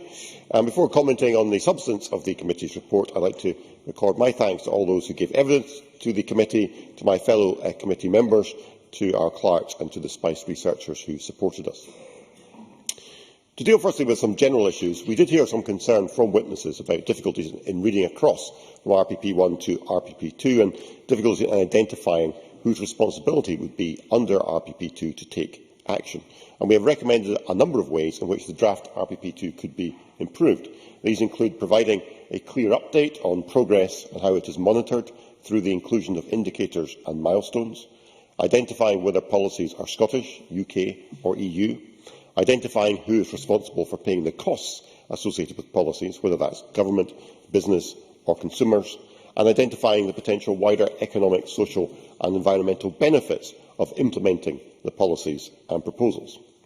And specifically, we ask the Scottish Government to undertake a broad range of consultation and engagement exercises in advance of the publication of the draft RPP3 and to make sure it publishes future draft RPP reports prior to publishing its draft budget. And it would be helpful if the Minister, when summing up this debate, could confirm that he agrees that these are general areas of improvement that we would like to see. Now, the committee considered if the proposals and policies outlined in the draft would enable the climate change targets to be met. And I want to address, in the brief time available, 1 or 2 key issues that we looked at. Firstly, the question of reducing carbon emissions. A significant area of interest for the committee were the energy emissions abatement targets, and we heard a number of risks and unknowns which had the potential to impact on the achievability of these. The committee heard that setting a 2030 target for decarbonising the electricity sector is an important signal for the energy sector. As it was announced at the same time as the draft report was published, we could not examine this in detail, and we look forward to seeing how the detail of this will be achieved in the final version of the report. The committee did hear concerns about the Scottish Government's decision to agree to a UK-wide emissions performance standard set at 450 grams per kilowatt hour until 2044. Now, we understand that a UK-wide standard is necessary to secure electricity supply, but the high level and lengthy timescale runs the risk of not meeting the 2030 decarbonisation target. And we also heard concerns that the agreed EPS would reduce the incentive for power stations to fit carbon capture and storage. And this issue of CCS was an important part of the evidence we heard.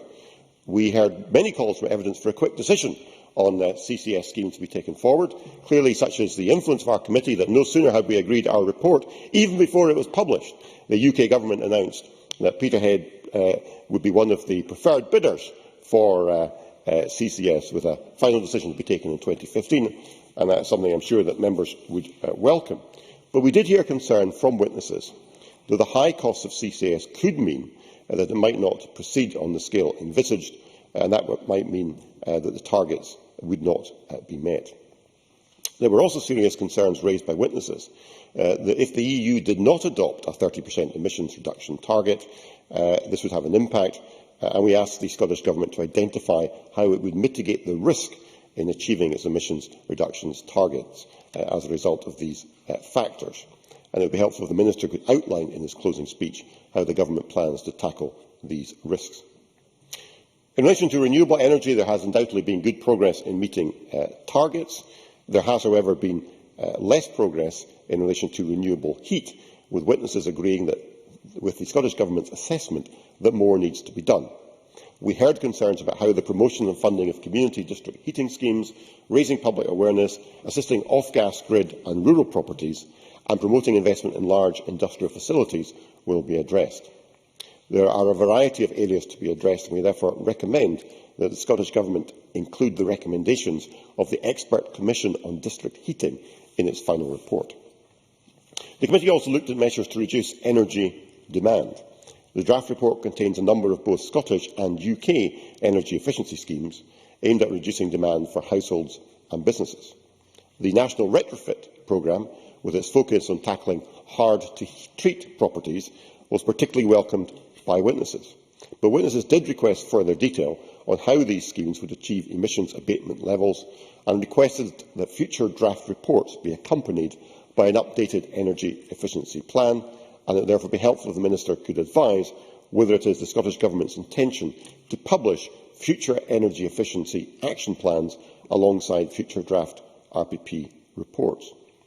And concerns were raised in relation to the level of funding for the National Retrofit Programme, namely whether the £135 million per annum expected from energy companies could be achieved, and how an expected quadrupling of the carbon abatement as a result of the NRP could be achieved when the Scottish Government's own budget line remained flat.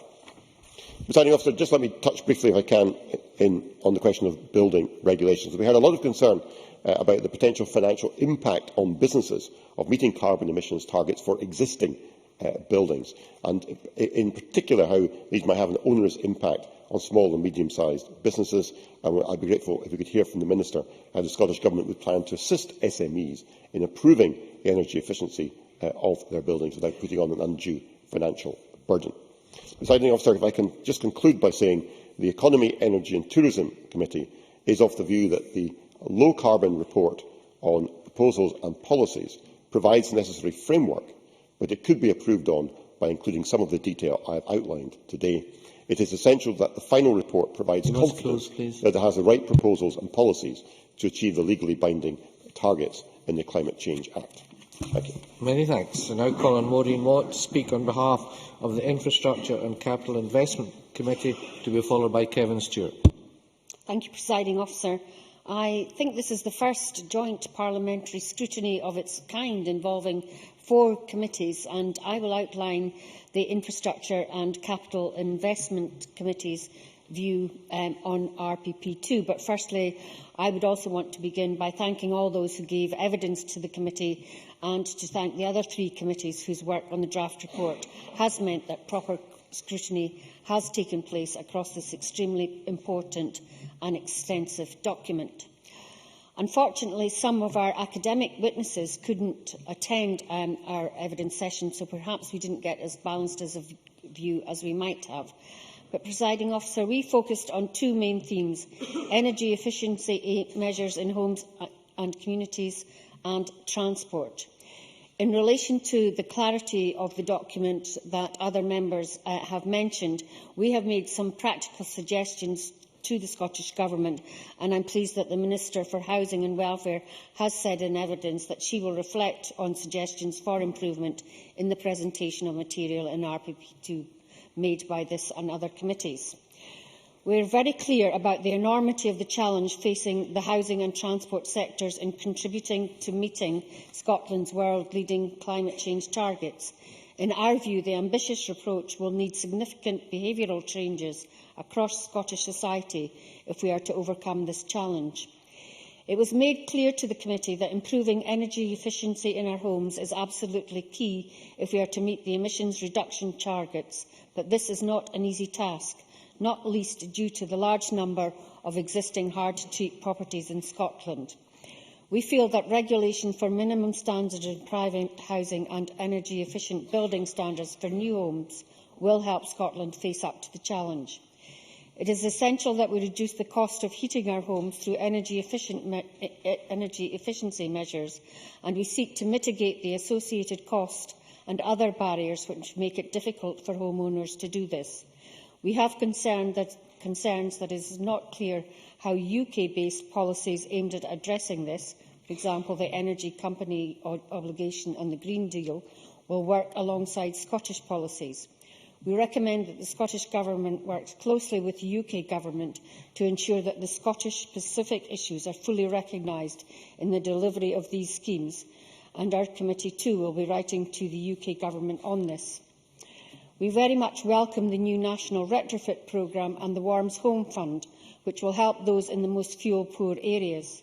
It's important that the Scottish Government works with stakeholders, and especially with local authorities, who have a key strategic role in identifying fuel-poor areas and housing stock which badly needs upgrading. The current economic climate, coupled with the impact of the welfare reform agenda, is making it even more important that programmes like this are rolled out to those who need it most. We look forward to seeing the detail of how the retrofit programme will be delivered when the Scottish Government publishes its sustainable housing strategy. Let me move on to the transport sector and what the committee believes is vital if RPP2 is to set Scotland on the right path to meeting the targets up to 2027. There are very real challenges here, and the Government must be able to embrace emerging technologies and innovations.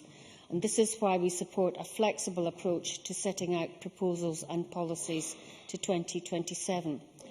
I am pleased that the Scottish Government is funding a wide range of initiatives and programmes, such as those on decarbonising vehicles, promoting sustainable communities, and encouraging people to change their travel practices and behaviour.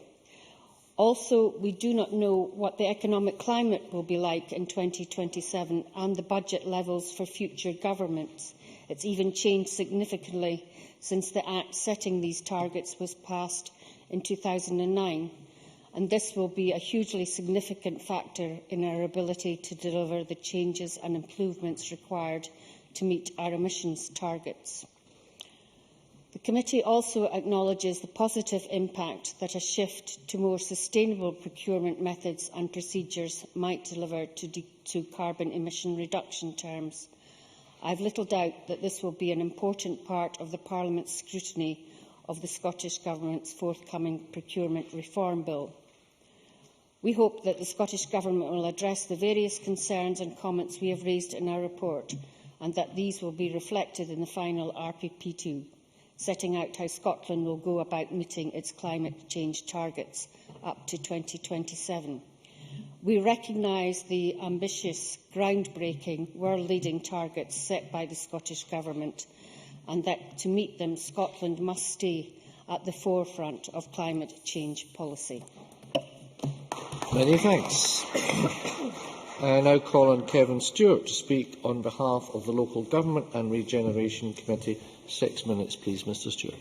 Thank you, Presiding Officer. The Local Government and Regeneration Committee were responsible for considering aspects of RPP2 relating to local government, communities and planning. I intend to briefly summarise the views of the committee and leave it to colleagues to provide greater detail on individual aspects. At the outset, I express my thanks and those of the committee to the witnesses who provided written and/or oral evidence to us, often at very short notice. Without their considerable assistance, we would not have been able to complete a report in the time available. The committee made a deliberate choice to look forward, as RPP2 is an opportunity to set out the proposals and policies to facilitate the delivery of a second tranche of climate change targets. It also, of course, provides an opportunity to revise the approach to meeting the first batch, and again we have chosen to look forward and concentrate our thoughts on ways that can be achieved and reporting improved. In terms of local authorities, although the total quantity of emissions output from the public sector is relatively small at 2%, they have large estates and are responsible for a wide range of functions, both as consumers and suppliers of services. I think it was the Minister who said that the actions of local government will be central to the transition to a low-carbon economy and helping to deliver the associated social, environmental and economic benefits to communities. So it is right that the committee should consider how local government can influence public behaviour as well as contributing to meeting the targets. All of Scotland's local authorities have signed Scotland's Climate Change Declaration, and all have produced an annual statement, the latest of which in February 2013 was analysed by the Sustainable Scotland Network. In the ensuing report, a series of recommendations set out to improve the reporting, support the development and the use of good practice, impact and influence. The Sustainable Scotland Network also made a series of recommendations aimed at improving the support they themselves can provide to local authorities. Basically, they want more resources, nothing new there, new resources to improve their reporting and analysis. The committee commends and supports their work and has recommended that future climate change reports to Parliament include a section specifically on local authorities, along with milestones by which progress can be measured. We also recommend that local authorities in their future reports include the amount they are spending to support the delivery of measures to reduce greenhouse gas emissions. One example of the work being undertaken by local government, which can be shared by all, is in relation to street lighting. Authorities are facing a triple whammy of increasing energy costs, significant increases in the distribution system charges from Scottish Power, and increasingly non-compliant out-of-date lights. Streetlights and others such as traffic signals, illuminated traffic signs, etc., account for some 18% of local government energy costs, an annual figure of £43 million. Work in East and Bartonshire Council installing LED technology and other measures has shown that annual energy consumption and therefore costs can be reduced by 63.5%. This equates to a reduction in carbon usage of 26,752 tonnes annually. There is, of course, significant initial capital investment required, but given the figures I have provided, the payback period is relatively short. We were pleased to learn that the Government has indicated that they are providing pilot funding to some authorities to take schemes forward, and we look forward to this scheme being quickly rolled out across the country. Local authorities have a significant role to play in influencing behavioural change. Like other committees, we were disappointed that the Low Carbon Behaviours Framework was published after we had concluded our evidence taking. It is our view that this document should not be a standalone, but that it should find expression in all sections of future RPP reports. Change is required across all sectors of the economy and society if the targets are to be met. I turn now to planning, building and MPF3. Again, we make some recommendations in relation to proposed new planning guidance, new building standards and the new national planning framework, all of which are expected later this year. In each case, we have recommended that explicit requirements on favouring low-carbon emission options be included. And we also want to see planning authorities being required to produce a statement setting out how the implementation of development plans and planning consent for major planning applications would contribute to the reduction of emissions. We were interested in a government bid fund which has been made available to support local authorities who applied for assistance in considering planning applications for wind farms. Assistance is provided to ensure that authorities have the necessary resource, policies and guidance in place when considering wind farm applications. With the aim of speeding up the decision-making process, we consider this to be a helpful initiative and recommend that the Government widen its scope so that it can provide support for other climate change-related planning issues. I've got 20 seconds, I believe, Presiding Officer, so I would say that we see opportunities in terms of the Procurement Reform Bill, and I hope the Government will take cognizance of that. And in terms of communities, I hope that more recognition will be given to communities' input, and maybe the Minister can deal with that in his summing up. Presiding Officer, I agree with colleagues that 4 reports published this week by 4 committees of this Parliament provide the Government with a basis to improve the draft RPP2. We should be proud of the approach Scotland has pioneered and do everything we can to turn into reality the targets in our Climate Change Act. Thank you. Thank you very much. I now call on the Minister, Paul Wheelhouse. Minister, 9 minutes to be followed by Claire Baker thereafter. Please. Thank you, Presiding Officer. I would like to thank Rob Gibson, Murdo Fraser, Maureen Watt and indeed Kevin Stewart for their comments and the work of their committees in considering the draft second report on the Scottish Government's climate change proposals and policies, which we have all come to call the RPP2. I would also like to express my thanks to the many organisations that provided written and oral evidence to the 4 committees. These detailed and thoughtful submissions are a vital part of the scrutiny process for the draft report. The fact that 4 parliamentary committees took evidence in the draft RPP2, it was 2 for RPP1, signals the growing recognition of the relevance across all parts of Scotland's society and economy of acting on climate change. And other than the annual budget, I am not aware of any subject that would find 6 different government ministers giving evidence to committees. I would also like to put on record my recognition of the effort that the 4 committees have given to what has been an important but demanding task within the time constraints set down in the Climate Change Scotland Act. The 60-day timeframe stems from the desire expressed by Parliament that there should be a defined period for scrutiny of each RPP before the reports are finalised. However, I appreciate the challenges posed by exploring such an all-encompassing subject, and I would be happy to work with the Parliament to learn the lessons of the 2 RPPs to date and to consider whether there may be ways to improve the process for RPP3, which I would like to reassure members who are probably suffering stress from this exercise is not due until at least late 2016. Sometimes, as a minister, it can feel as though the last thing you want is for an important piece of your work to be picked apart and criticised, albeit constructively. However, I believe that the Parliament's scrutiny of the draft RPP2 has been an extremely valuable process. Fresh eyes have added fresh perspectives, and the final document will benefit as a result.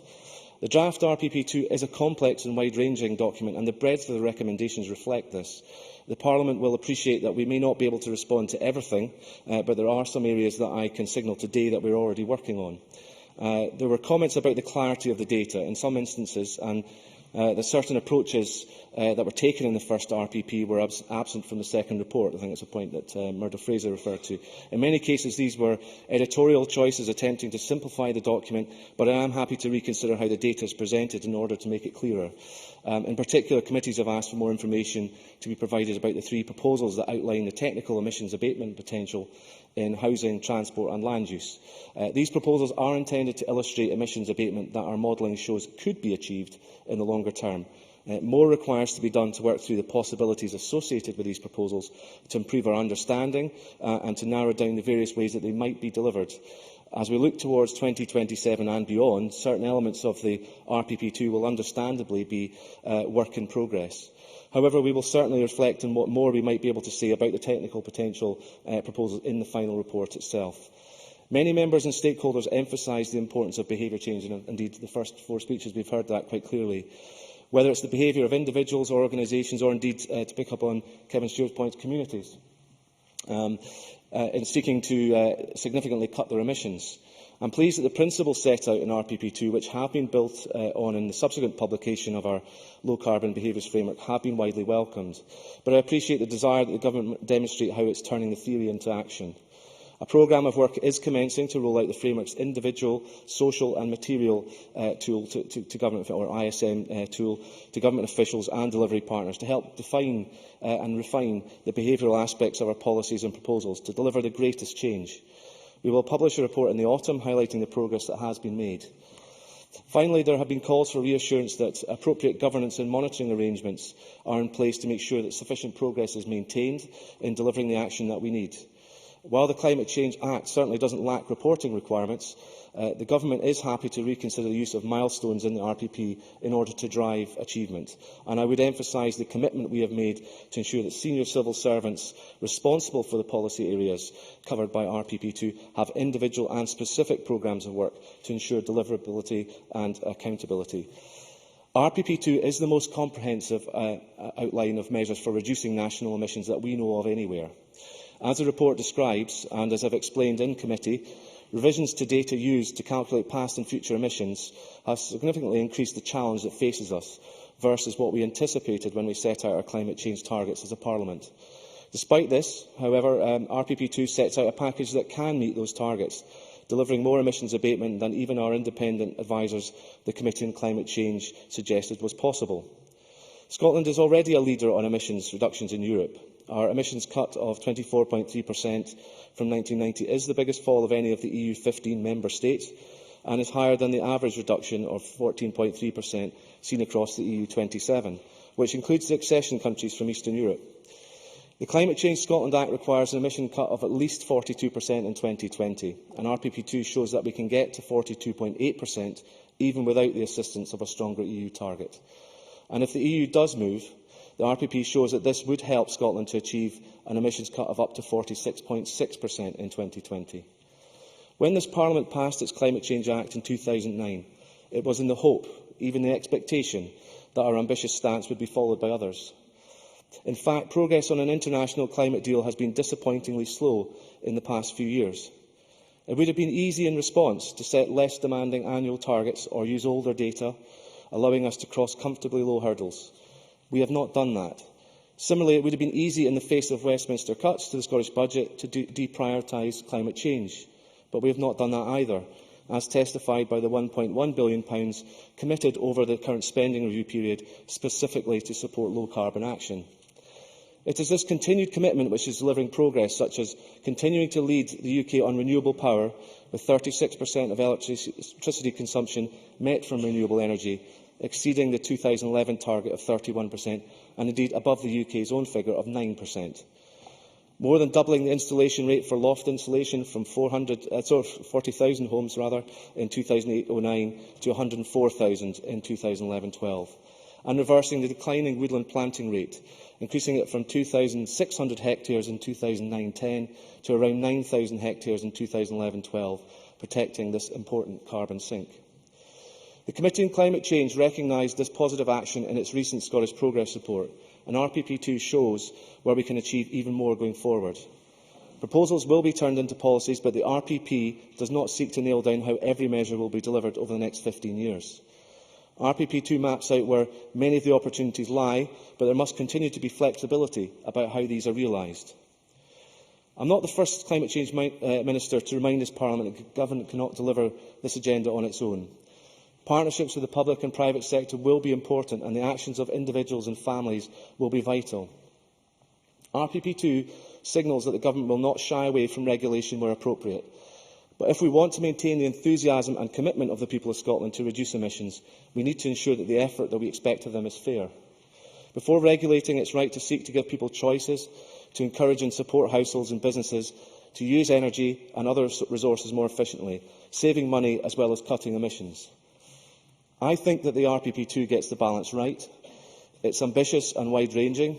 It sets out a clear path for meeting our climate change targets, while allowing flexibility to respond to future events. We are already laying the foundations for Scotland's low-carbon future, and the second draft report on climate change proposals and policies shows how those foundations can be built on. I see I have a bit of time, so I just want to pick up on one particular point. I think Murdo Fraser requested information about how SMEs might be assisted. Just to highlight that while many of the individual points have been raised by the committee conveners, we will respond to in due course clearly. I just wanted to highlight that we have launched, as of April this year, the Scottish Government will establish the Resource Efficient Scotland, integrating current energy and resource efficiency advice and support for business and public sector into one streamlined programme, with the intention that about £7 million of investment will be used in that programme to improve annual administration efficiency savings, and that hopefully help the issue that Murdo Fraser has raised on behalf of the Energy and Enterprise Committee. I'll leave it there, Presiding Officer. Thank you. Many thanks. I now call on Claire Baker to be followed by Alex Ferguson. 8 minutes, please, Ms. Baker. Thank you, Deputy Presiding Officer. I welcome the debate this afternoon. The Climate Change Scotland Act is a significant piece of legislation. It established Scotland as a good example of both Government and Parliament action on climate change, and it set out ambitious targets which we all agreed to. It is recognised internationally as being progressive. And in a number of recent debates, we have made clear that the rewards of delivery are not just domestic, but also contribute towards Scotland's effort in delivering climate justice and our international obligations. The collective international effort is not where it needs to be, and increasingly there is a greater need for leadership, but also for results. There is a huge responsibility on this Parliament and on Government to deliver. We all accept that Scotland's targets are ambitious, and that places all the more emphasis on the need to deliver if the targets are to be credible. We have had early indication that all is not well, and the first emissions target was missed, and at the time the Minister identified a cold winter, but surely it can't be a surprise that we have a cold winter in Scotland. And we need to move away from these excuses and have greater action. Cold winters... If I can finish the one sentence, and then cold winters by themselves are not the problem. Too many homes and properties with inadequate insulation and inefficient heating, not enough progress on building standards for new homes are the problem, and we can't afford these missed opportunities if we deliver the step change that is needed. Minister Paul Whelan. I'm very grateful to the member for giving way. I just wanted to highlight and wonder whether the member might want to reflect on the Committee on Climate Change report, which does, if you like, vindicate the point we made at the time of announcing the missed target, that the weather was a key factor in missing the target in 2010. The weather will be a contributory factor, but we can't accept that as being the reason why we failed targets in future years. It's an issue that needs to be addressed, and it was the Infrastructure Committee themselves that said that policies that will address these types of challenges need to be accelerated around building standards and around home efficiency. And also, much of the progress we have seen has been attributed to the economic downturn, and there are concerns that change isn't being embedded. So this afternoon we're debating a draft report, and the next few weeks do provide the Scottish Government with the opportunity to respond to the concerns raised and come back with a more convincing set of policies and proposals. In the short debate, it is impossible to cover the 4 reports, and the convener's opening remarks did set out the thrust of their reports. And while there has been scrutiny by policy area, there is a need for scrutiny of RPP2 as a coherent package of measures.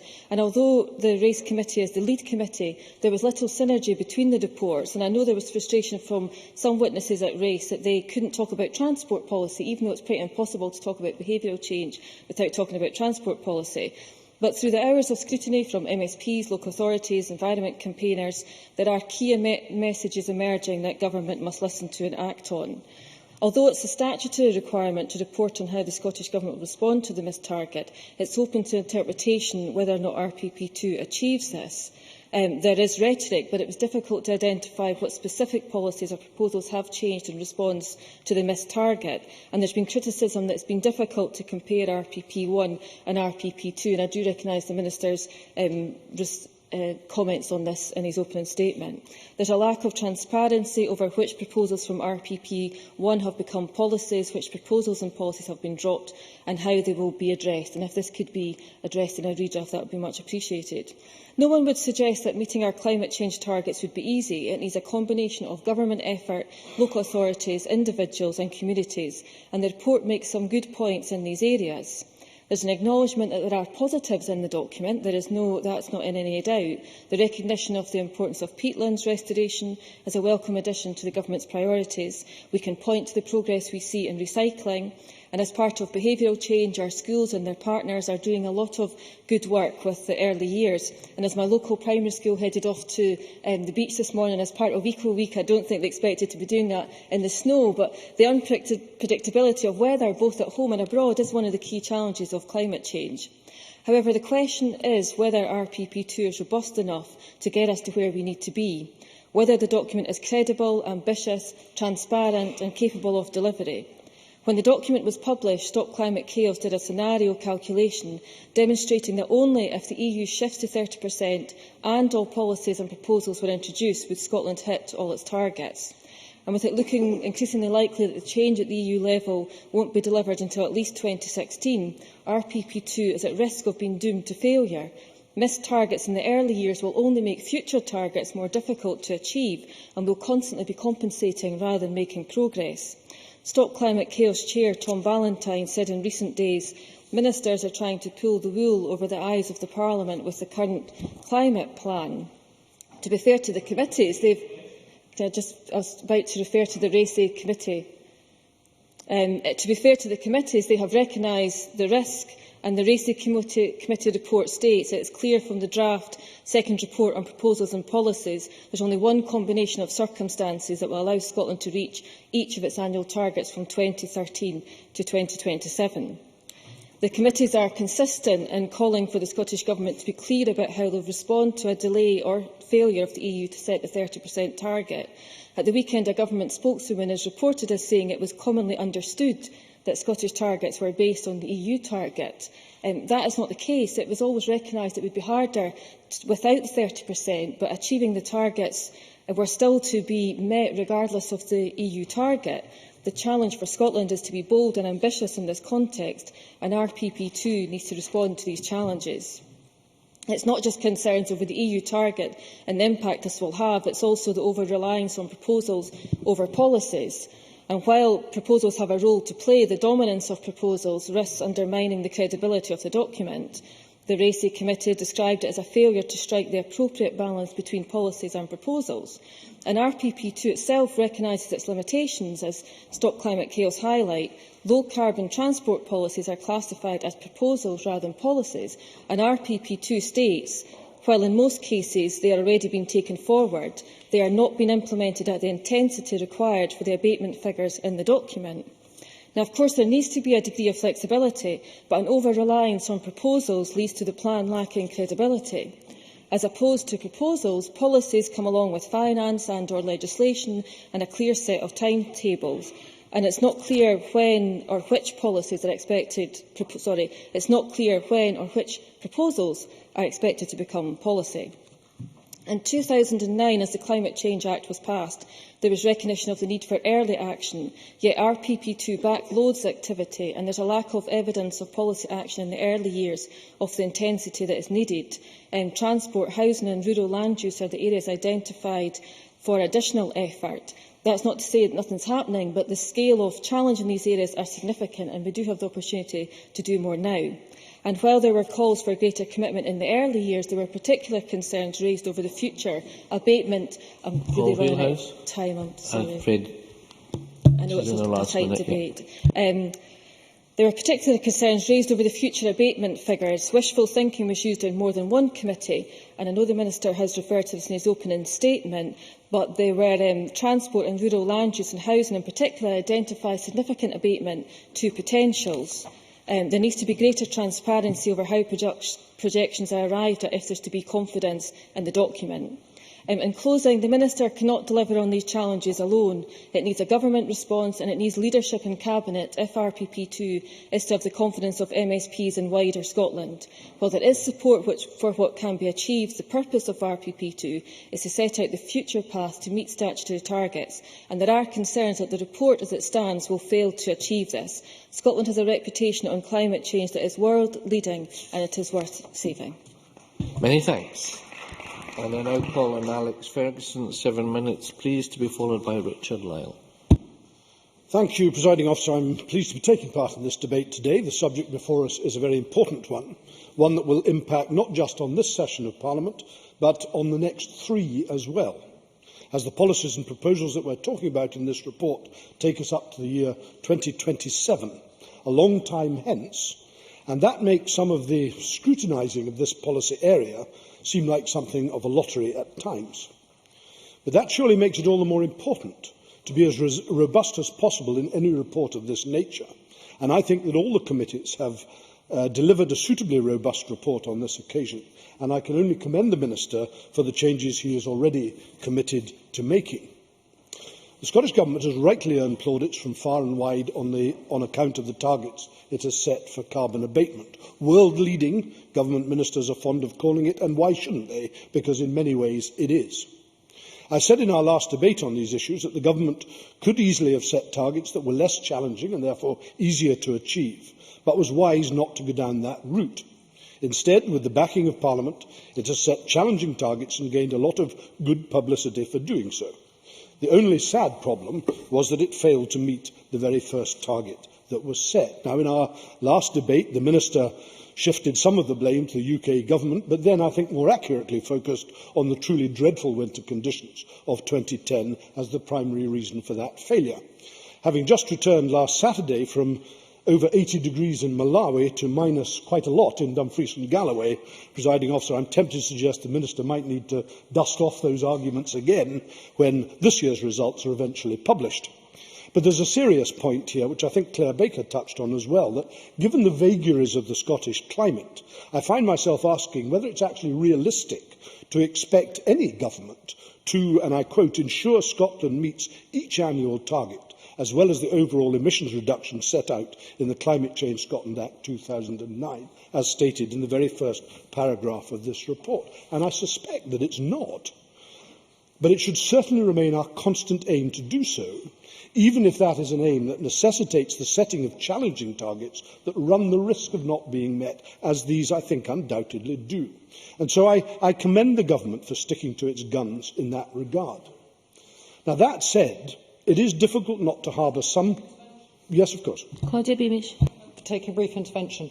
While one can look at the past in terms of the cold winters, would the member agree with me that for the future we need to be factoring in the possibility of cold winters into the report and policy proposals too? Well, of course one should factor in as much as possible, but you can't factor in how cold a winter is going to be. We are always open to freak weather conditions. And while it is absolutely right that we should try to take that into account, I think it is inevitable that from time to time conditions will arise that may cause an even greater challenge to finding these times. That is not to say we should not try to achieve them all the time. But I think it is difficult not to harbour some concerns about how the Government proposes to carry all this out, because, as witness after witness and speaker after speaker today has said, the Government strategy is strong on proposals, but a bit short on policies. In other words, it tends to be high on aspiration, but low on action. And I want to spend just a little time on two areas of RPP2 that fall within the remit of the committee on which I serve, namely forestry and agriculture. The report rightly welcomes the forestry planting targets, and I'm happy to agree with that. But I do have continuing concerns, which I raised at committee, as to whether they can be met. I don't think it reads well that the Government has switched its planting target from 10,000 hectares a year to 100,000 hectares over 10 years. Now, I know that the end result, the final outcome, is exactly the same. But the ability to scrutinise progress towards that outcome is, I think, greatly diminished by this change, and I rather regret it.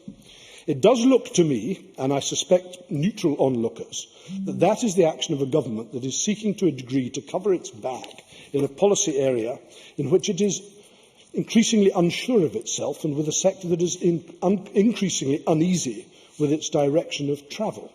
And that's not a good place to be in, given that forestry has a huge part to play in achieving our abatement targets. The situation with agriculture is, I think, even more concerning, as the report does highlight.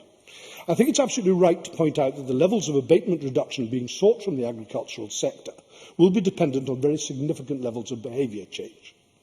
But behaviour change is quite an inexact science at this point in time, particularly perhaps in the agricultural sector, Presiding Officer, and therefore an awful lot is being taken on trust. Now, that might not matter were it not for the lack, and I quote again, lack of information and detail regarding the proposals, which account for significant volumes of abatement in the later years of the draft RPP2, as stated in paragraph 10 of the report. Now, those later years are actually the years 2024 to 2027, and the figures given for agriculture in those 3 years exactly mirror the assumed abatement given levels from transport in those same 3 years. And when you combine the two, you end up with 11% of the total abatement forecast for the whole period, surely an unwise level to commit to in what is essentially an aspiration of a pretty vague nature that will only be delivered after 2024, if at all. I have some difficulty in agreeing that that is the proper basis for a policy of this importance, and it should concern all of us, I think, that the backloading, I think, that Claire Baker referred to is quite as evident. Presiding Officer, in closing, let me just highlight one factor over which we have little control, yet which could render all of these proposals almost unachievable. As many people from outside this Parliament have told us, and from within inside, unless the EU moves to emission reduction targets of 30%, only one of the Scottish Government's targets can be met. The good news, I think, is that the UK Government fully endorses a move to 30%, and I hope that both our governments will pressurise the EU on this matter at every available opportunity. If they can do so, it will achieve two things. It will make RPP2 doable, something that we all want to see, and it will prove certainly that, as in so many other things, we are indeed better together. Thank you, President. Thank you very much. We now turn to the open debate. Speeches of 5 minutes this afternoon. Richard Lyle, to be followed by Rhoda Grant. Thank you, Presiding Officer. It is now a number of years since the subject of climate change was first highlighted.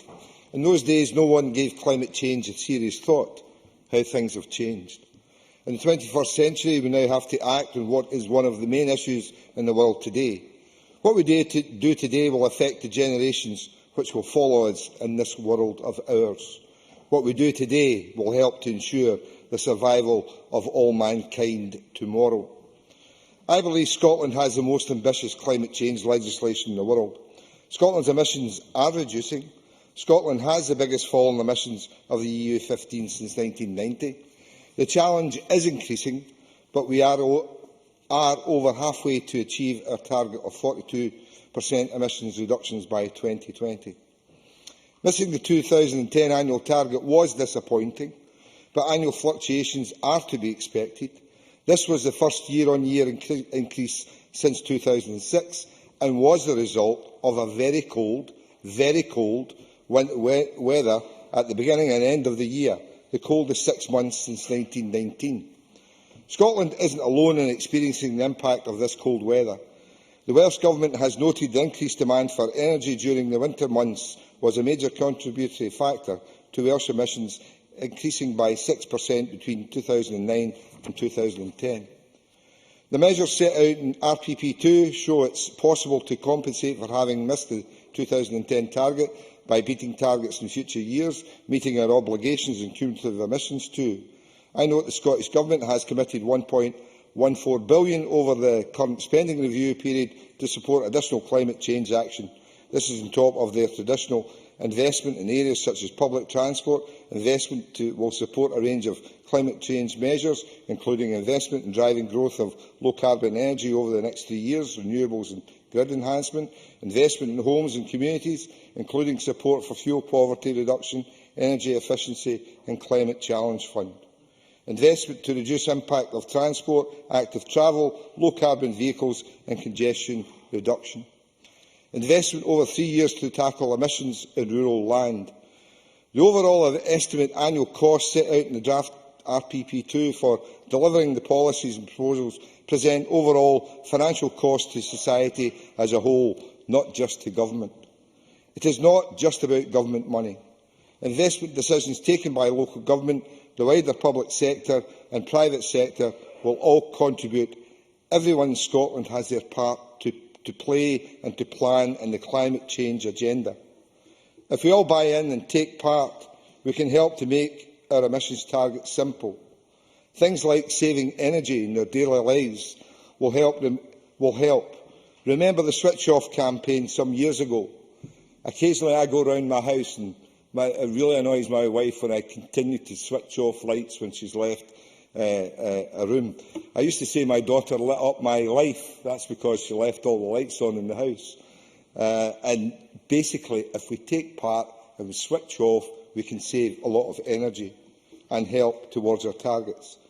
It has been suggested that the Scottish Government has to turn proposals into policies. I am sure that this Government will do so where practicable. The money the Government has invested over 3 years demonstrates what they are committed to this issue, that they are committed to this issue. The National Retrofit Programme will refurbish or refit Scotland's older houses to make them more energy efficient. Some proposals are already making a contribution at a lower level. For example, support for cycling and model shift to bus and rail away from private car usage. I would suggest the Scottish Government is delivering on climate change. We are ahead of our schedule on renewable targets. By 2011, 65% of Scottish homes achieved a good energy efficiency rating, up from 50% in 2007 and 31% in 2002. Tackling fuel poverty and cutting emissions from homes should be a priority of this Government, and I am sure they are doing that.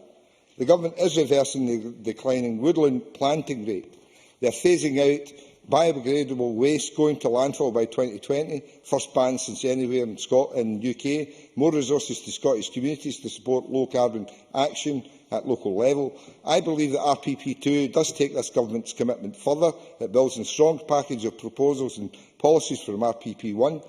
A new vision for decarbonising heat by 2050. Scotland will have the largely decarbonised heat sector with significant progress by 2030.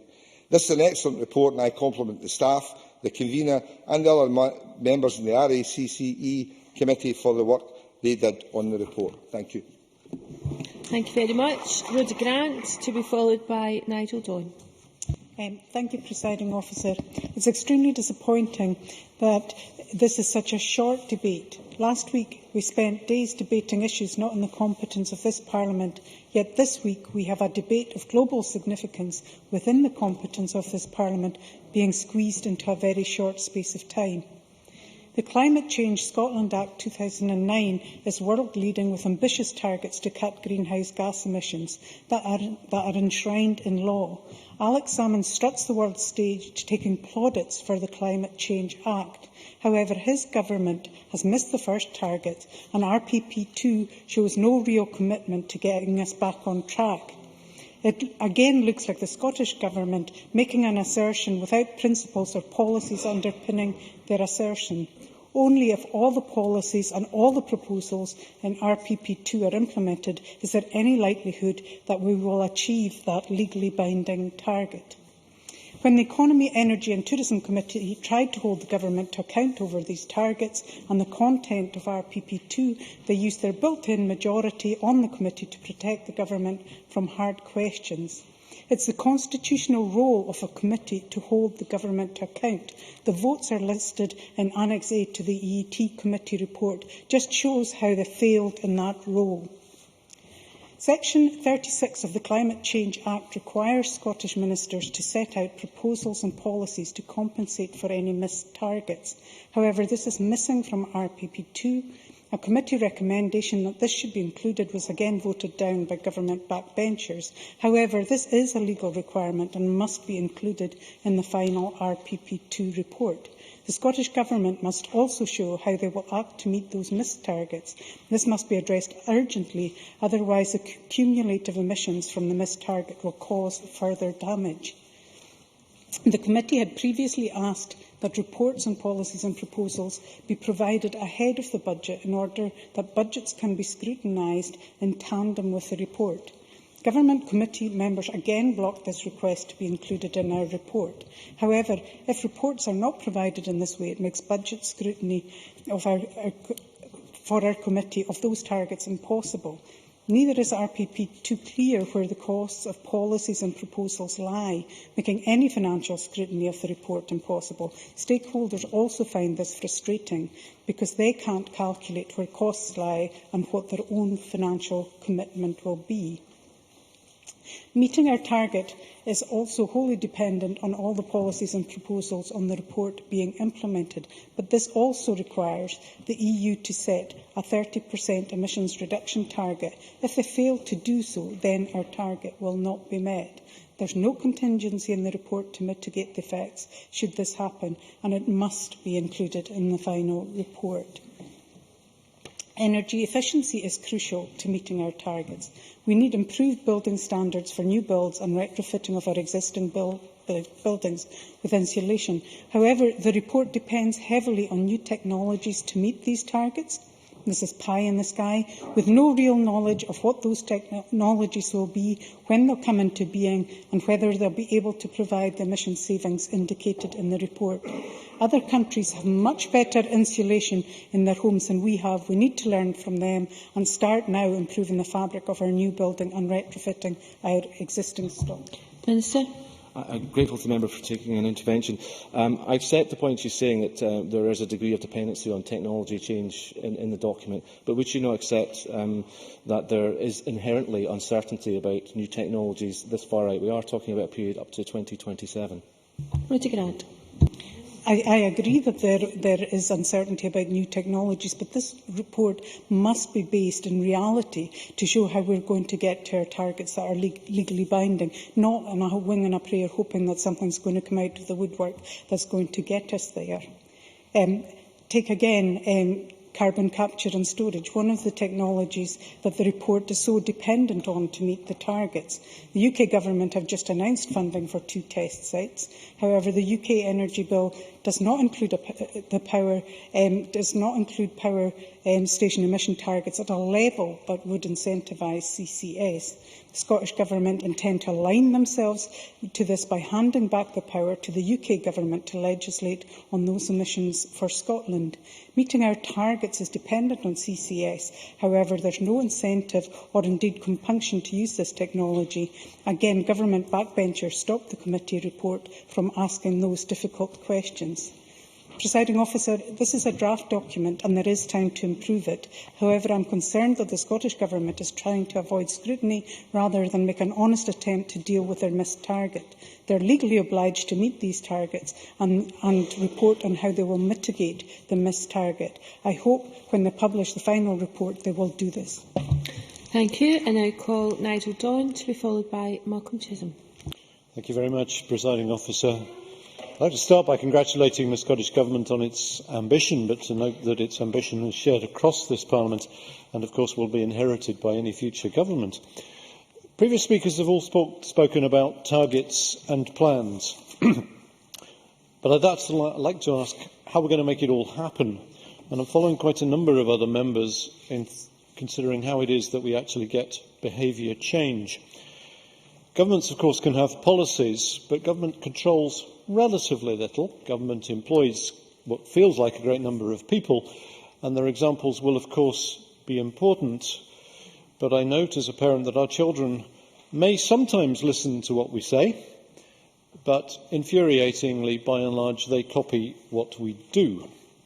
Societal change is inevitably the sum of our individual changes, and therefore it's actually going to depend on what we do.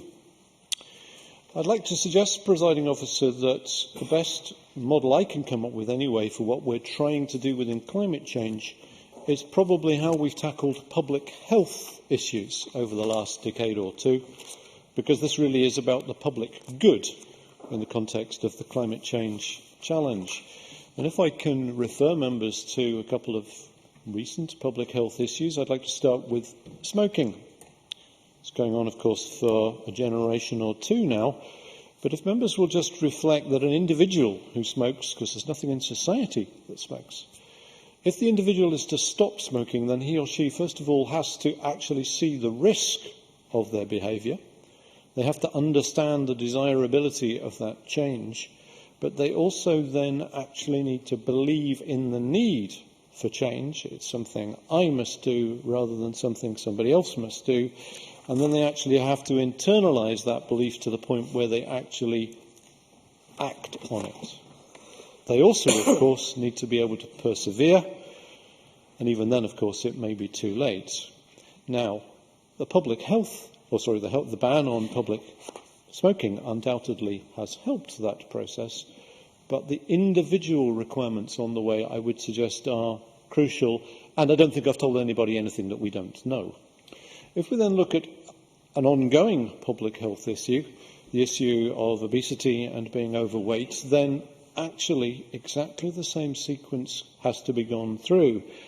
And I won't repeat it for the record, but we'll recognise the individual actually has to feel the need to make the change, has to persevere, and in this particular instance, society is not that helpful. Food is actually good, and public bans on this and that are not going to help. So we can see that the public environment for that kind of situation is not particularly helpful. Before I go on to look at one or two other little issues, can I just point out that Greener Scotland website, I think, does provide some very helpful stuff in the context of RPP2.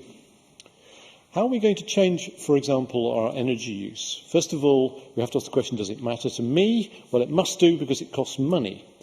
Do I care about that? That depends on how rich I am. How much trouble is it worth taking to save that money? Well, if it's loft insulation, quite frankly, Presiding Officer, we're struggling to give it away. But as I think the UK government has discovered, if you offer to clear the loft at the same time, then people might be much more likely to take it. So we need to be able to get over the activation energy, if I can borrow a phrase from chemistry. It's not just about inertia, it's actually there's a hoop to jump through. It also helps if we can see the costs. My beloved and late lamented mother-in-law, actually, when we would go through from the lounge to tea, she'd go back, find the light switch and turn it off, turning off maybe 100 watts of bulb. On the way back, she'd walk past the electric fire where there were 2 bars still on.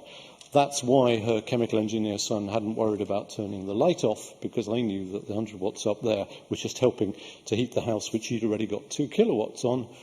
She simply couldn't see that. She simply didn't understand that the fire was giving out energy and turning off the light was irrelevant in the context. Unless people actually understand energy, they're not going to respond in the right kind of way. Metering is absolutely crucial. What gets measured gets done. Thank you. Thank you very much. Malcolm Chisholm, to be followed by Marco Biaggi.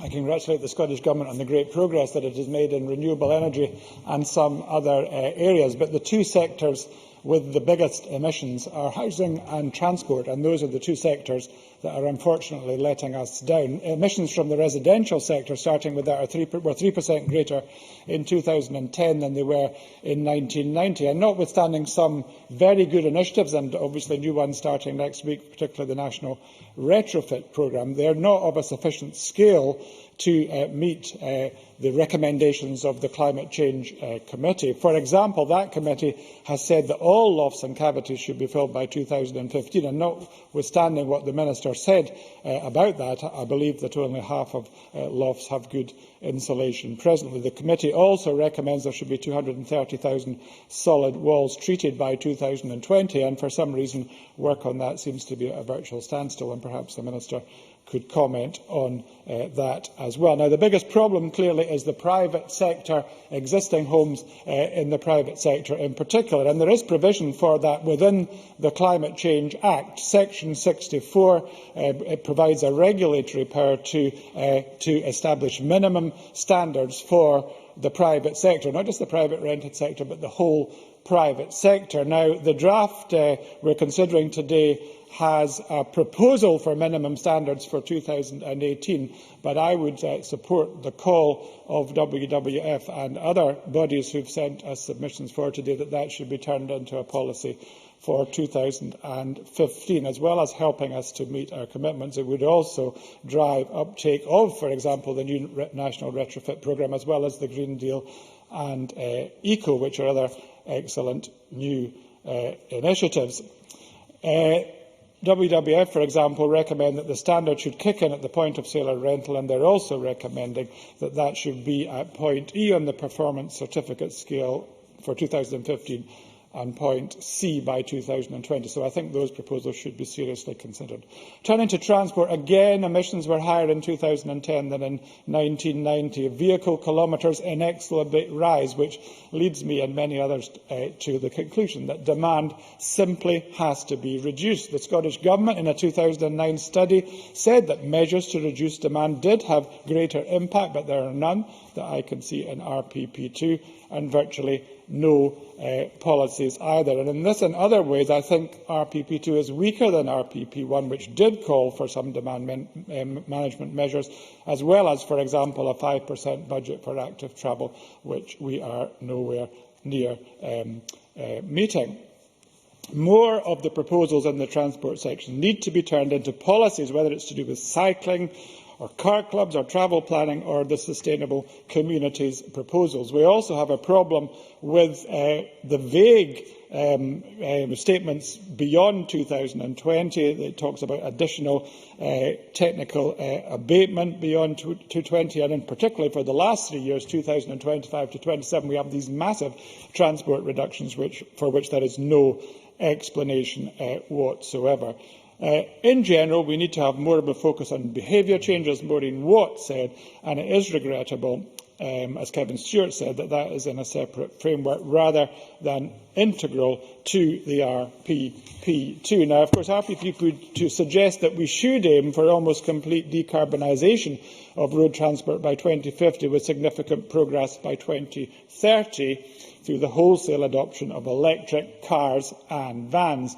However, there have been concerns voiced in the consultation process that too much faith is being placed in the capacity of low-carbon vehicles to contribute to this reduction. It would perhaps be advisable to focus more on modal shift towards public transport and active travel in the immediate term. The benefits achieved through this change are far more certain and are more likely to contribute towards meeting our ambitious targets. Finally, the clarity and transparency of the broader proposals put forward in RPP2 have come in for some criticism, with the report clearly lacking in key detail in comparison to RPP1. Specifically, the Infrastructure Committee has been urged in submissions from Transform Scotland and Sustrans to push for a disaggregation of data in the same format as RPP1 to allow for proper scrutiny. Increased transparencies will also facilitate proper monitoring and evaluation, preferably helped by more milestones for both 2015 and 2020. I hope that the Minister will take on board many of the suggestions made in the debate today, many of which, of course, have come from outside bodies, and I acknowledge their help in regard to the proposals I have put forward. Thank you very much. I now call Marco Biaggi to be followed by Jim Hume. Thank you, Presiding Officer. We are at our best as a Parliament when we act together and we act with ambition. And I think we are together today in saying that, as well as having the need for world-leading targets, we also need world-leading action to achieve it. It's very easy to get caught up in party political fights and not realise that, to an extent, we are fighting this on and discussing this in the margins.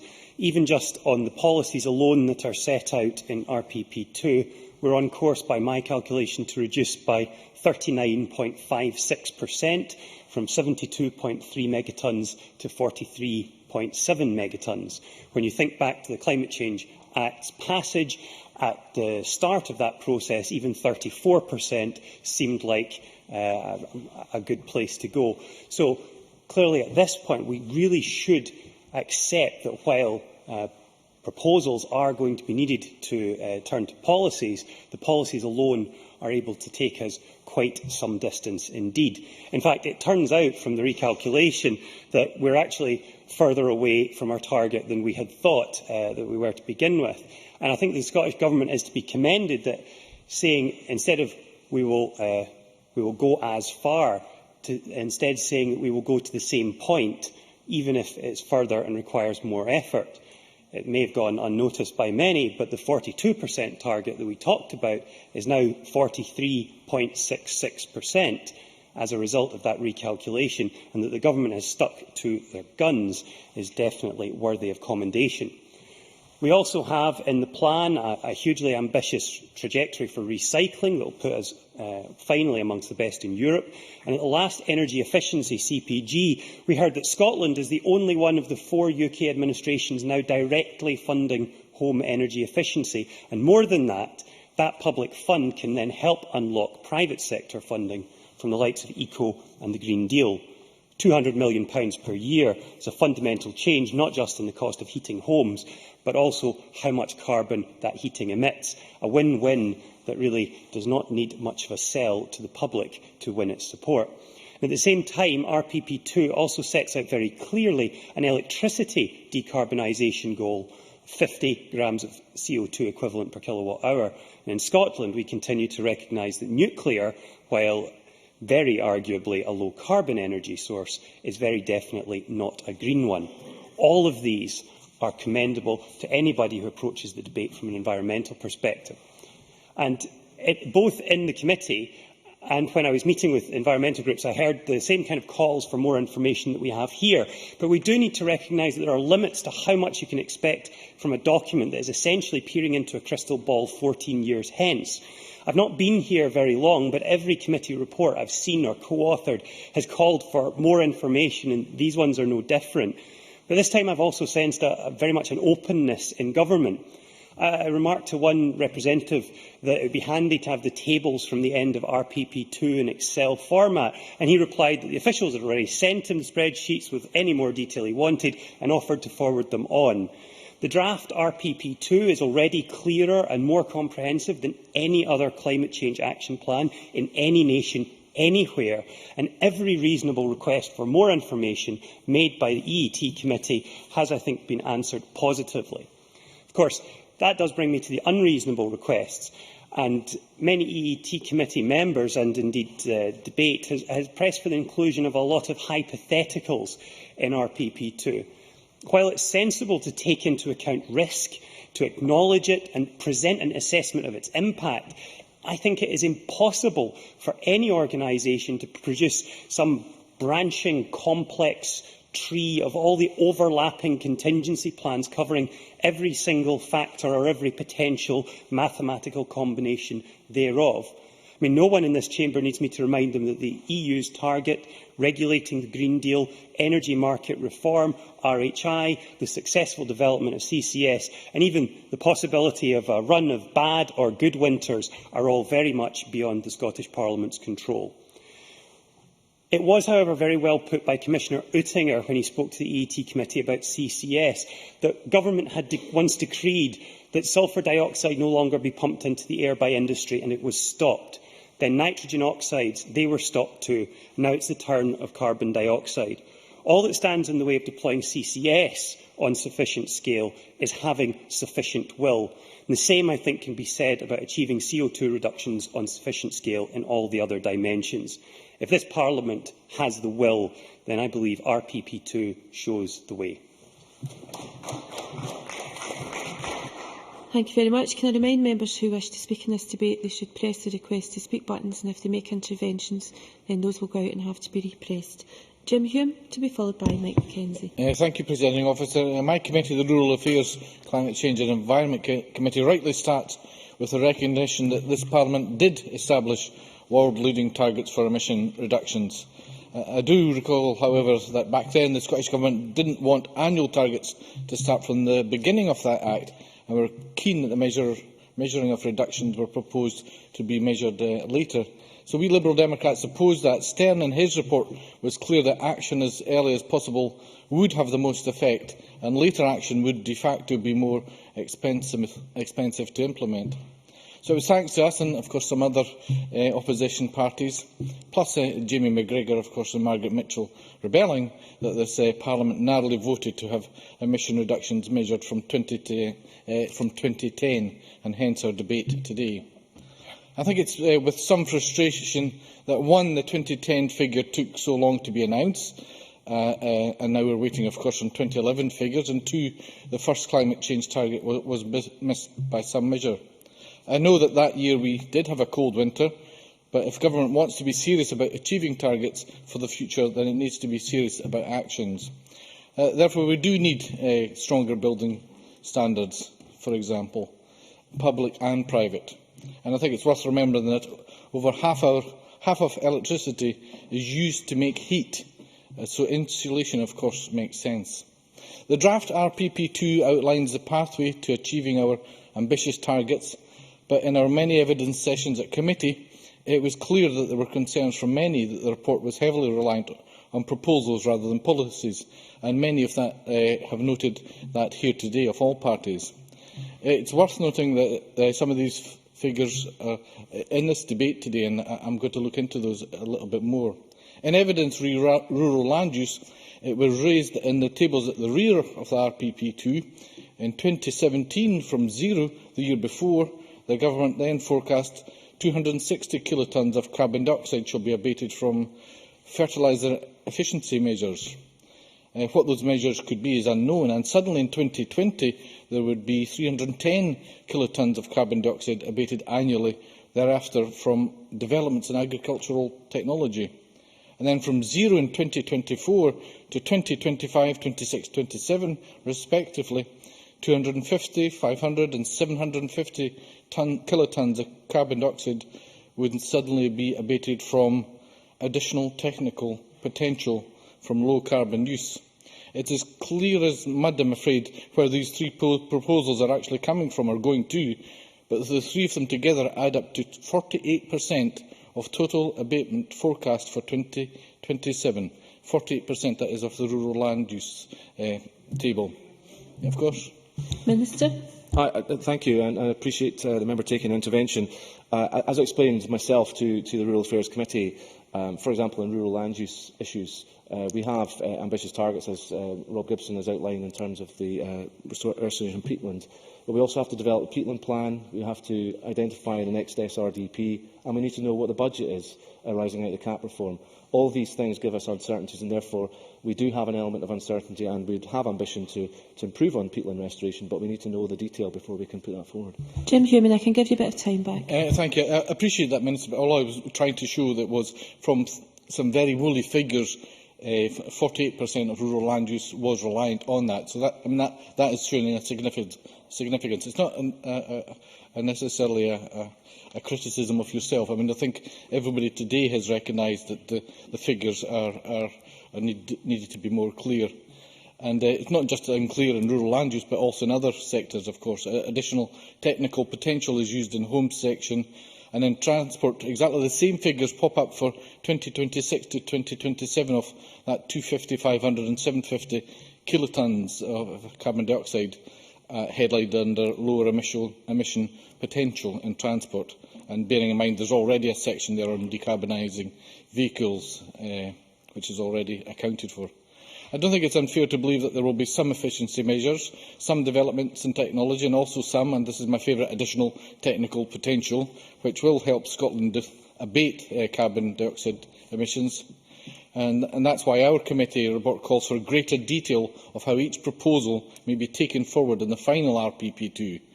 It's clear that the report is too reliant on unclear figures, and I therefore look forward to the Minister perhaps bringing forward clarity on this in the future, and I think he's already said he would try to do that. It's also very reliant on much happening way past this parliamentary session and government, and particularly regarding land use again. It's heavily reliant also on a large increase in costs from £70 million in 2019 to £377 million the next year, an increase of 538% over 1 year. So it would be interesting to know where these funds shall come from, and perhaps the Minister may address that later. Presiding Officer, I am glad that so many committees have examined the draft RPP2, but it is obvious that the draft RPP2 is too reliant on proposals rather than policies, is heavily reliant on some very unclear proposals that will come to be in the future somehow.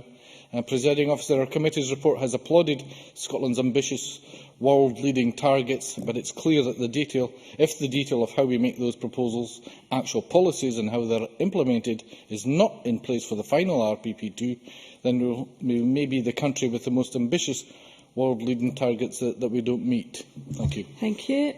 I now call Mike Mackenzie to be followed by Elaine Murray.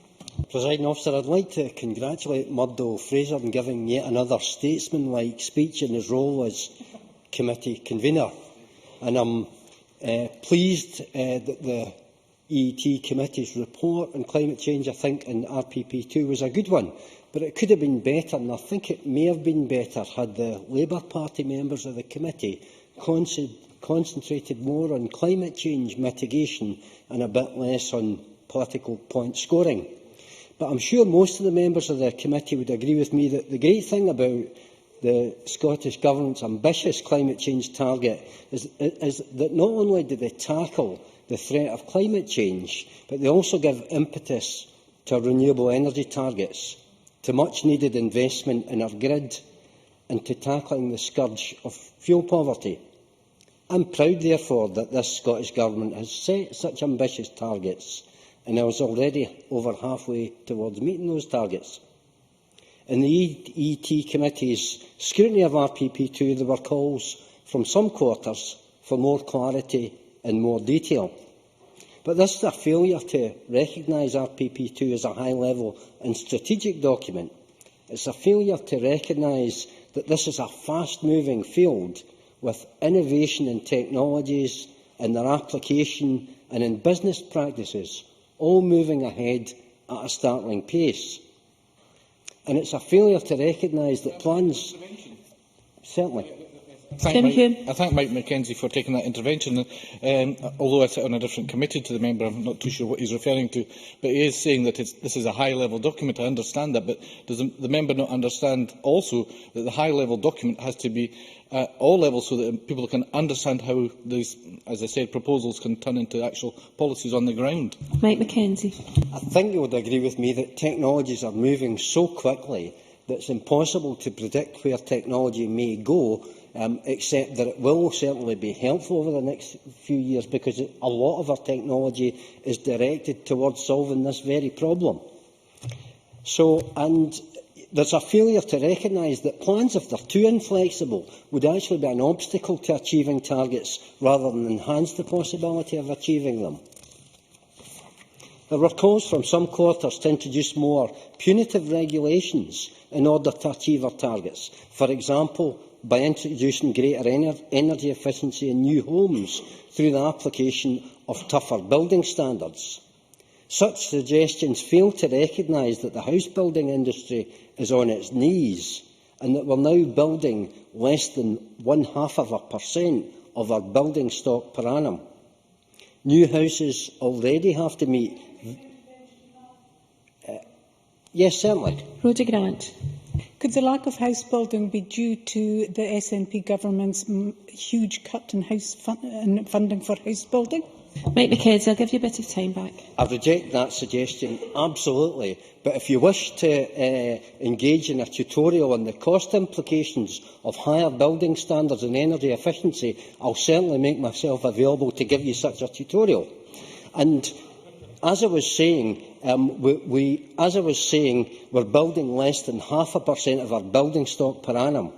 New houses have to meet very high energy efficiency standards, and tougher energy efficiency standards are in the course of being introduced, although perhaps, and for very good reason, not as tough as some would wish.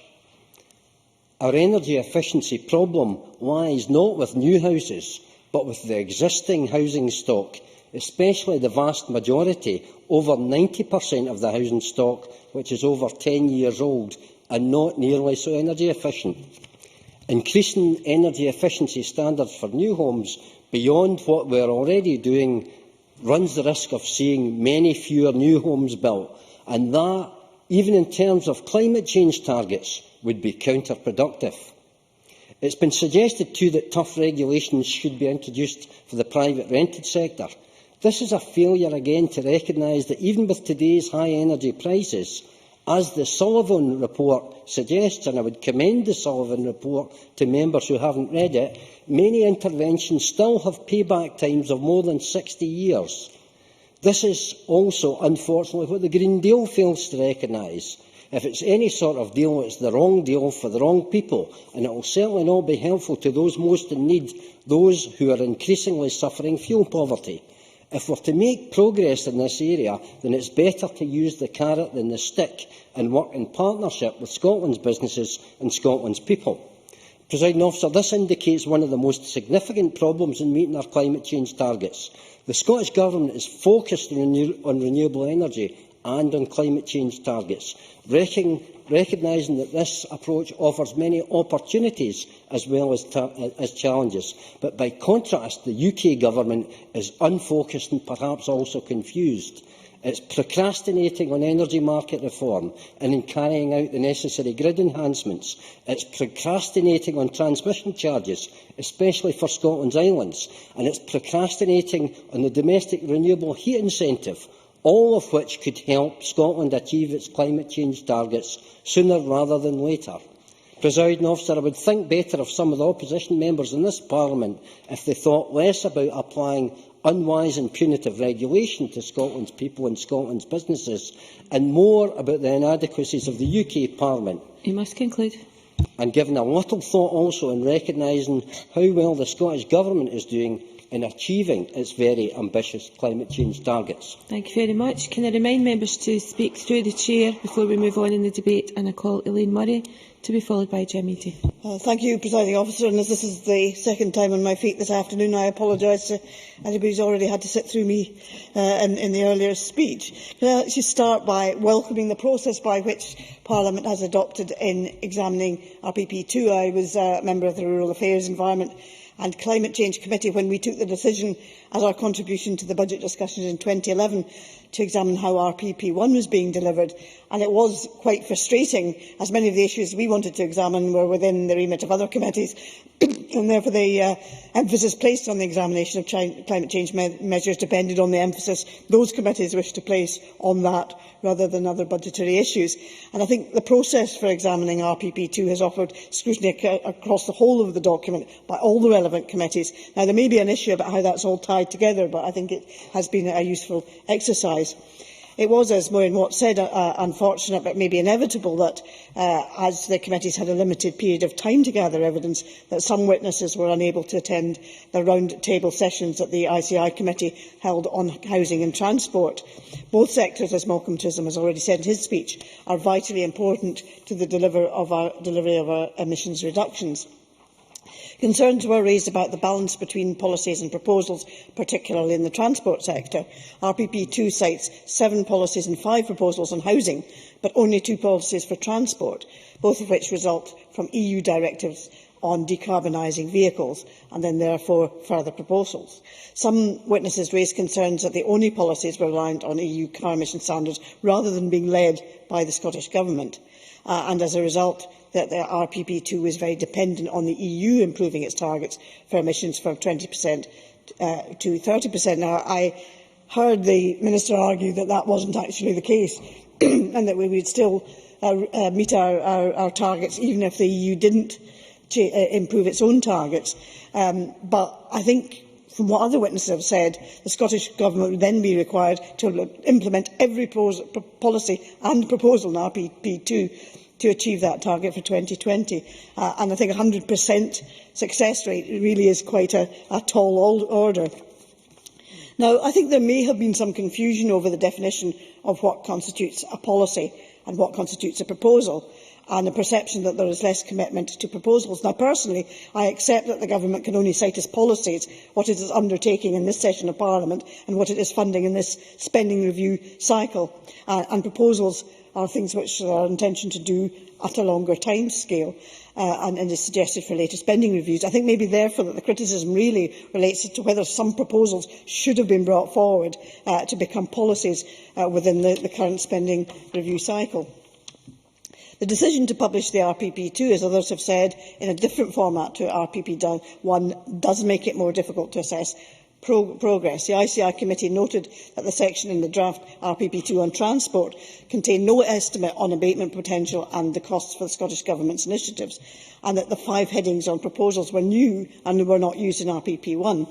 There also seems to be an over-reliance on emissions savings to be made in the final 3 years from 2025 to 2027, with a saving of 750 kilotonnes of CO2 in the final year, but little indication as to how this would be funded. Now, the Transport Minister told us that we couldn't know the technical and policy context which would apply, which is 14 years on from now. And I'm sure that that might be true, but therefore surely it is unwise to place such reliance on a large reduction at the end of the RPP period in the hope that technological and policy development will somehow make that happen.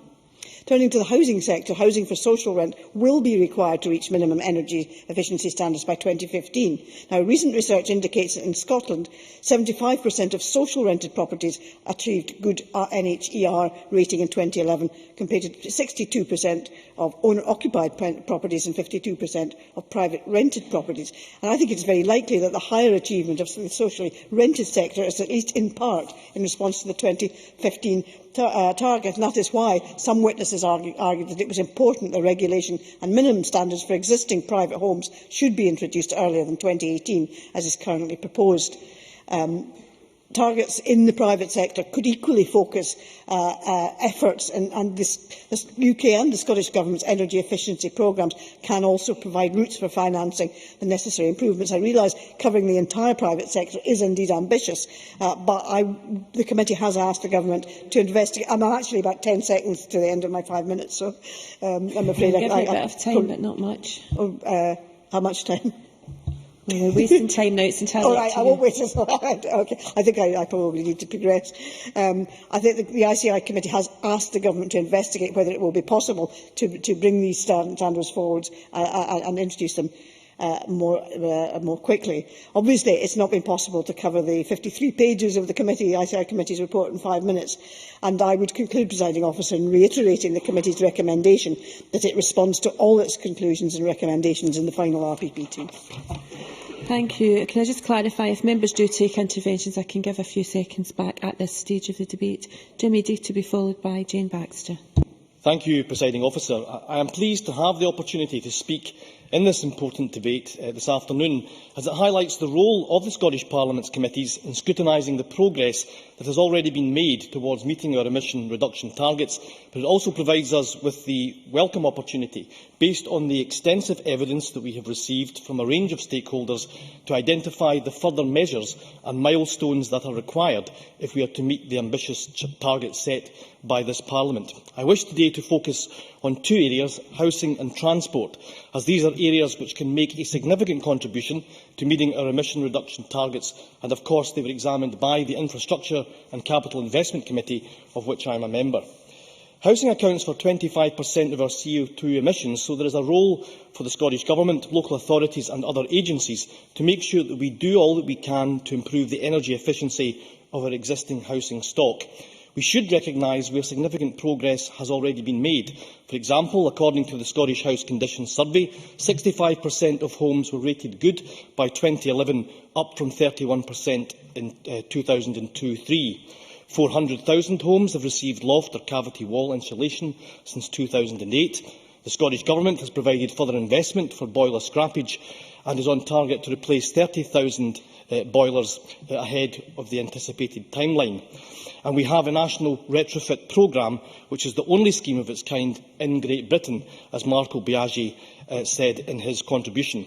But while welcoming the progress made, we should also recognise the scale of the challenge that we still face. And the Scottish House Condition Survey also identified over 500,000 homes with solid walls which need and require insulation. So we need to use the levers at our disposal, and these include the role of standards and regulation. Now, Mike Mackenzie sounded a note of caution in the introduction of minimum standards, but that was not the view of the Infrastructure and Capital Investment Committee, as my colleague in that committee, Elaine Murray, said in her contribution. And quoting from the committee's report at paragraph 120, it said we should acknowledge the ambitiousness of the proposal to introduce minimum standards across all of the private housing sector.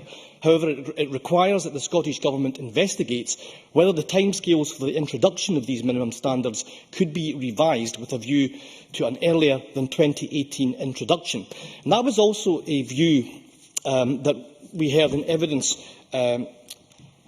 during the committee's consideration of RPP2. Elizabeth Layton from the Existing Homes Alliance stated, "We are talking about a minimum standard, the bottom level. It is about ensuring that we drive demand so that we do not rip off the people who could not be bothered to do anything with their houses despite the incentives." Now, WWF have also issued a challenge to the Government to signal a step change if it is to achieve significant reductions in energy demand in Scotland's homes.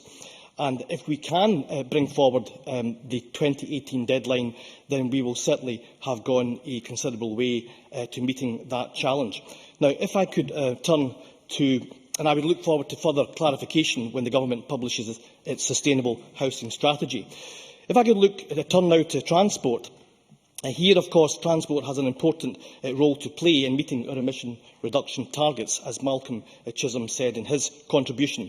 The committee, at paragraph 239, stated, the committee recommends that the Scottish Government continues to monitor the impact of initiatives in relation to encouraging behavioural change and whether certain demand management initiatives might require to be considered as potential future options in advance of the publication of the RPP3.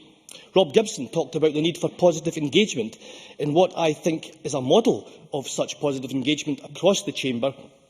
My parliamentary colleagues, Claudia Beamish, Alison Johnson and myself, have written to the Transport Minister, Keith-Brown, to make the case for introducing a competitive award for an urban, on-road, segregated cycle lane project.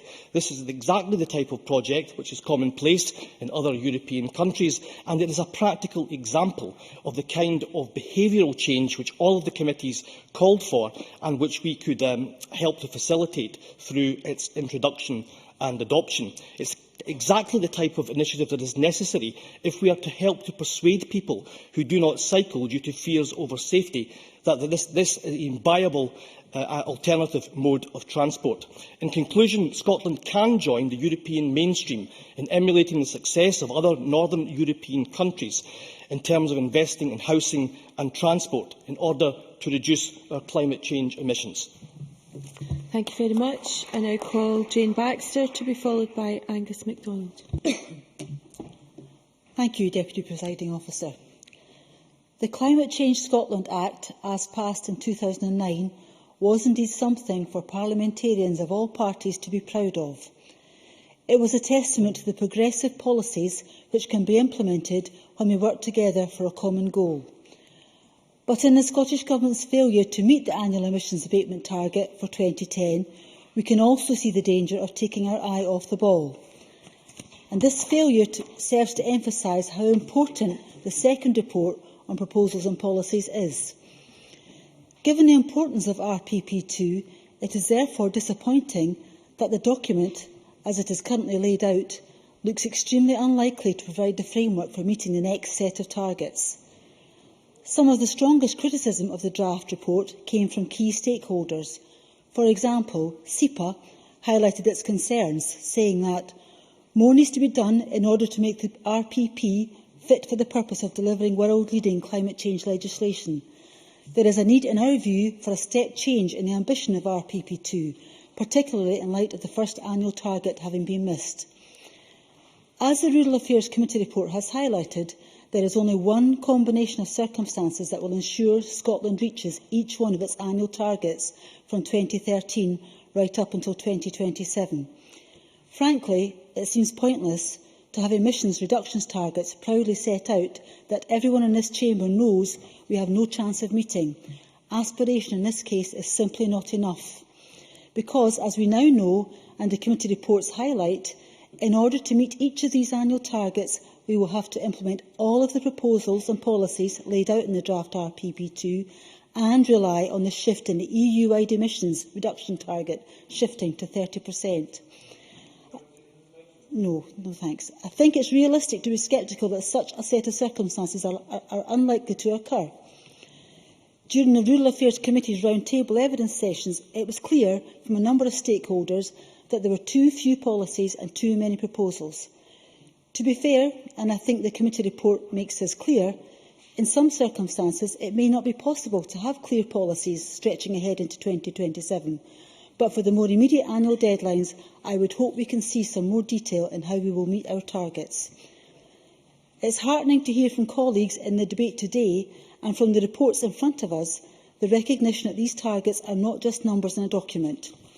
For many of the proposals, and indeed the policies to work, they will rely on being implemented by people. Behavioural change is a key factor in helping everyone to play their part in meeting targets. Yes? Kevin Stewart. I thank the member for giving way, Presiding Officer, and I think that Ms Baxter is right to point out that people will make the difference. And sometimes those people actually don't need the policies to drive things forward. My own experience in the Carbon Management Board in Aberdeen City Council saw that. does she think that what we should be doing, rather than having everything set in stone, is allowing certain people to make the decisions as they go along, which often make huge impacts? Jane Baxter, I'll give you a bit of time back. Well, no, I think you need some bottom line requirements that people know they're expected to achieve, and I think there's a role for all organisations and agencies and individuals to work together to meet those targets, but there needs to be a recognition that there are some bottom lines that need to be achieved. Thanks. Behavioural change is a key factor in helping everyone to play their part in meeting targets. We cannot rely on someone else to do it for us. However, there is a strict timetable laid out for scrutiny of RPP2, which the Scottish Government would have been aware of prior to the publication of the draft document. Given this fact, and the importance of behavioural change to successfully meeting any targets, it is therefore doubly disappointing that the behaviours framework was only published on the 4th of March this year, and not in the detail many were hoping for. I am pleased that the committee therefore has a commitment from the Minister to respond to scrutiny of aspects of the behaviours framework separate to the report. And it's not all negative. There are a number of areas which I know the Rural Affairs Committee have welcomed and have been highlighted in the debate today, particularly the inclusion of peatland restoration and forestry planting as possible means of helping to meet our targets. In conclusion, it must be hoped that the Scottish Government will take the criticisms from the 4 committees which have been levelled at the draft report in the constructive spirit in which they are intended. I would urge Ministers to make the necessary changes to the document and report back to this Parliament with an improved plan to increase our country's chance of making a difference and reducing our carbon emissions to effective levels. Thank you. Thank you very much. I call Angus MacDonald to be followed by Alison Johnston. Thank you, Presiding Officer. I am pleased to contribute to this debate this afternoon, not least given the importance of RPP2 to achieving our target of 42% emissions reductions by 2020, of which we are over halfway towards achieving. Now, we've heard some criticism from opposition members over the missing of the 2010 target. However, there has been acknowledgement from members that this was due to the very cold weather, which increased energy demand for heating, particularly in the residential sector. RPP2 shows, however, that it is possible to compensate by beating targets in future years. 2010 was the first year-on-year increase since 2006 and the result of very cold weather. So it is worth reiterating, Presiding Officer, that the UK Committee on Climate Change noted in their second statutory progress report to Scottish Ministers, published earlier this month, that temperature-adjusted figures indicate that in a normal year for temperature, the 2010 emissions reduction target would have been met. It is also worth noting that David Kennedy, Chief Executive of the Committee on Climate Change, concluded that Scotland had performed well, saying, "Scotland has made good progress in delivering on emission reduction measures to date. This lays the foundations for meeting ambitious Scottish emissions targets and building a low-carbon economy in Scotland with the benefits that this will bring." End quote. It should also be noted that our world-leading climate change targets, which go over and above the UK Act with a higher target and also include international aviation, shipping and annual targets, which are not included in other parts of the British Isles, making this not only the most ambitious Parliament in the UK, but the most ambitious Parliament in the world when it comes to emissions reductions targets. The report also states that Scotland continues to lead the UK on renewable power, with 36% of electricity consumption met from renewable energy, exceeding the 31% target and above the UK's 9%, with the setting of a 2030 decarbonisation target providing longer-term certainty for the power sector. And while I am on that point, Presiding Officer, if members of the EET Committee will forgive me for straying into their territory, can I say how pleased I am to see progress on the carbon capture and storage front. As a former member of the EET Committee, I was pleased to see the Peterhead CCS project receive preferred bidder status just last week. However, on a local point, can I remind Ministers of the application for the £500 million CCS plant proposed for my Falkirk East constituency in Grangemouth, which I believe Summit Power are continuing to progress with, despite not being awarded preferred bidder status. The benefit of that project, assuming it is approved, is that an identical plant will already have been built in Texas once the Grangemouth one starts, which will have the benefit of being a tried and tested plant, so any teething problems will already have been dealt with on the other side of the pond. And with over 90% carbon capture in a 500 megawatt electricity plant, I do hope the project goes ahead. Returning to the report from the RACI Committee, we welcome the setting out of how targets up until 2027 will be met and accepted the challenges that are presented by planning 14 years into the future. We also called for all policies and proposals to be implemented to ensure annual targets are met, and also called, amongst others, for the Government's Farming for a Better Climate to be extended and ramped up to deliver increased emissions reductions by encouraging farmers to adopt efficiency measures that reduce emissions and help them to adapt to climate change, while also having a positive impact on business performance, primarily by driving efficiencies in working practice. However, as the convener of the RACI Committee, Rob Gibson, stated in his opening speech, we need some more clarity from the Government on this. Another policy which is well worth mentioning is the increase in woodland creation rates to 10,000 hectares per year, with planting of 100 million trees by 2015, the equivalent of 10,000 hectares per year, as mentioned by the Minister earlier. Other land use measures include peatland restoration, warmly welcomed by Director of RSPB Scotland, Stuart Housden, and many others. Also the Wood First Timber Construction Programme, and encouraging best practice in nitrogen efficiency, with a 90% uptake on nitrogen fertiliser efficiency measures. Our world-beating targets are not helped, however, by uncertainty over CAP reform, with rural development funding through Pillar 2 at risk and the resultant reduction in SRDP funding, a situation not helped by our own Cabinet Secretary being locked out of the CAP reform process meetings last week in Brussels. Thanks to the UK Government, 16 Member States got an uplift of their Pillar 2 budget. However, the UK didn't even ask, despite having the best case of all the countries to seek an uplift. Scotland had, and now looks set to still have, the lowest share of funding in Europe, which will affect funding of local projects in the future. I see my time's up, Presiding Officer, so on that I'll close. Thank you. Thank you. And finally, in the open part of the debate, Alison Johnston. Thank you, Presiding Officer. As a member of the Energy, Economy and Tourism Committee, I was pleased to help scrutinise our section of the RPP. It was unfortunate that the final meeting took place on a day of public sector strikes against the cuts, and in supporting those striking, I personally felt unable to cross the picket line, and so I thank the convener, my committee colleagues and clerks for their flexibility in taking on board some of my input and comments in my absence. I do, however, share concerns raised by Rhoda Grant. In voting down some very sensible recommendations, SNP backbenchers are not assisting their own government colleagues in ensuring that the finalised RPP2 is as robust as possible. And I'm hopeful that the Minister, well, I am sure that the Minister is willing and able to accept constructive input. The task of meeting our ambitious climate targets is not an easy one. It requires change. Small ones, bigger evolutionary ones, and a few large-scale transformational changes if we are to play a fair part in tackling the climate crisis. Transport did not form part of my committee scrutiny, but it is one area in particular where poor choices are compromising the plan. It's impossible to double-think our way into a future of more motorways and expect to meet our climate targets too. I'd like to invite the Minister to comment on what more can be done here. The RPP almost entirely neglects demand management or the possibility that the policies and investment decisions we make can reduce the number and distance of journeys taken by car. These decisions are largely devolved, but the only transport policy in the current draft RPP is based on EU directives.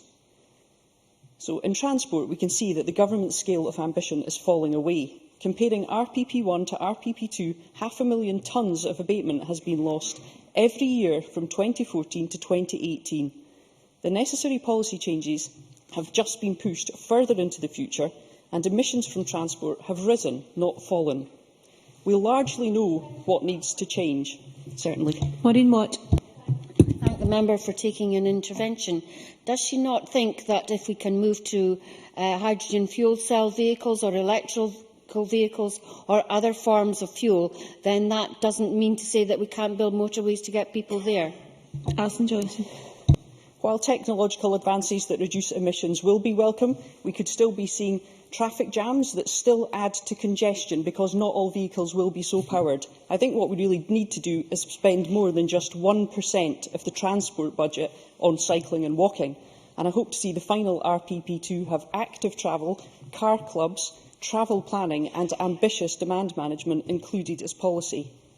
As Raki has recognised, the only way we will meet our future targets is if all the RPP's policies and proposals are implemented and the EU shifts to the 30% reduction target. There is no margin built into the plan. We heard real concern from witnesses that the EU will not move to 30%, and so the RPP needs to explicitly work out domestic actions to mitigate this risk. EET Committee has recommended that. The same risk exists for carbon capture and storage. Witnesses fear that the 2020 target won't be met.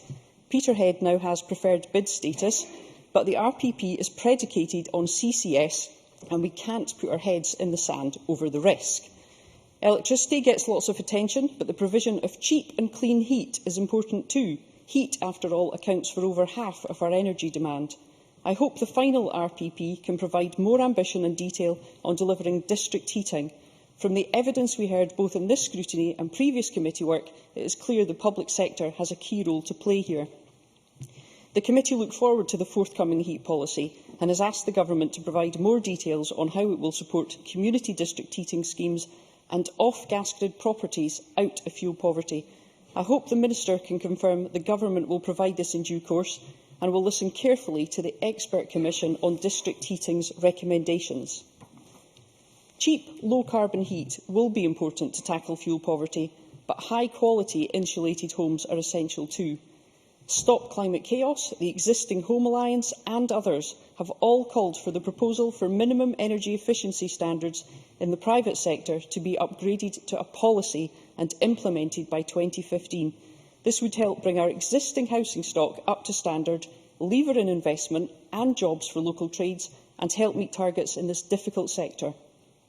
Scotland has played a leading role in setting the bar high, promoting climate justice and inspiring ambition, but we missed our first target. This is not the end of the line, but it's a clear signal we need to match ambition with a credible plan, with fully funded climate policies, with headroom built in to address the possibility of long, cold winters, with clear milestones to track our success, and bold government action on the big challenges and opportunities of ending our dependence on fossil fuels. Thank you.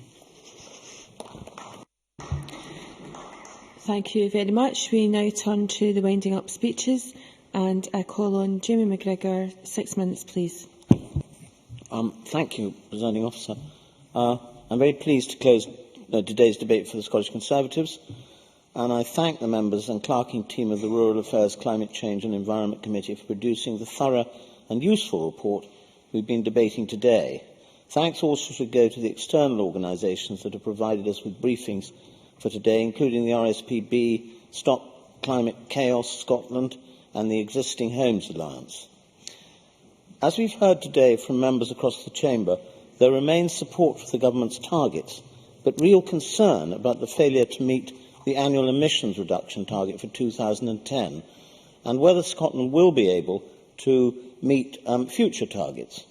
The committee's report rightly sets out how difficult meeting future commitments is going to be and the need for measures to be implemented across all policy areas.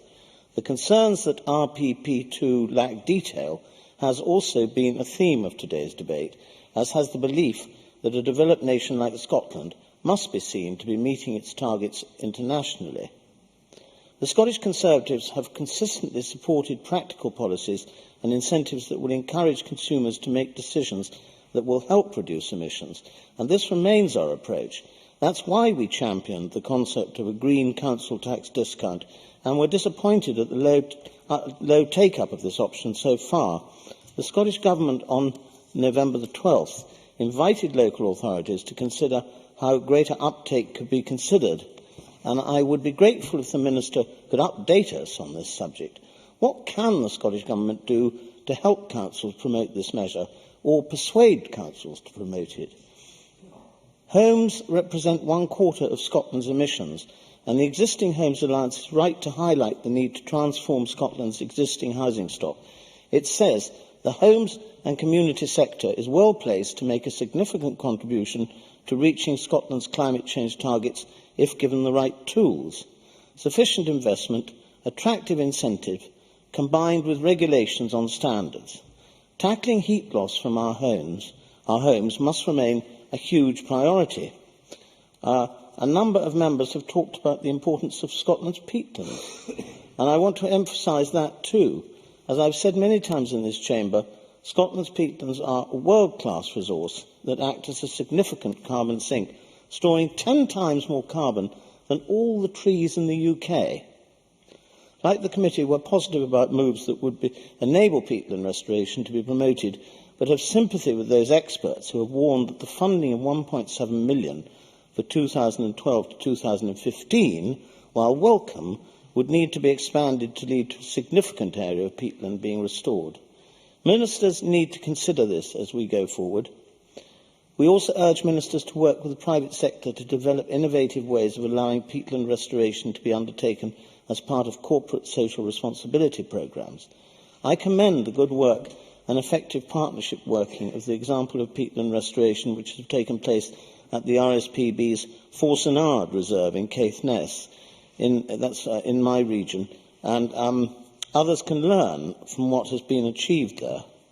On the subject of waste and resource use, I note that the committee received evidence suggesting that this section was overly focused on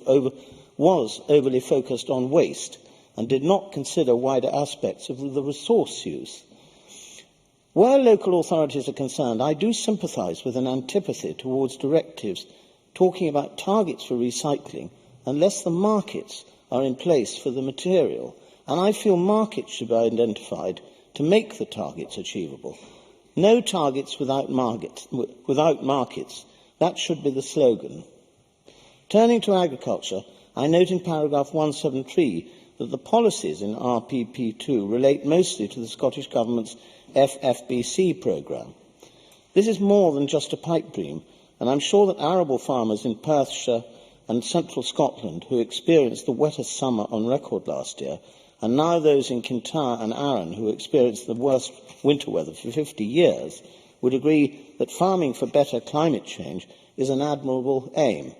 Professor Smith, in his comments to the committee, made an interesting point when he called for a thriving Scottish agricultural sector as low carbon as possible, but pointed out at the same time that reductions in activity or output in Scotland were not the sensible way to do this, as the activity and output would simply be taken up in another part of the globe. So, in conclusion, Presiding Officer, the Scottish Conservatives look to ministers to provide greater clarity and detail on policy as we go forward, and we will encourage them to prioritise practical options that act as incentives for consumers and businesses. Thank you very much. Thank you, Mr McGregor. We've got a couple of minutes in hand, so I'll call on Claudia Beamish. You've got 7 minutes, but I will be a wee bit generous. Thank you. Of course, meeting our climate change targets is a domestic imperative here in Scotland, and is also a climate justice issue here and globally.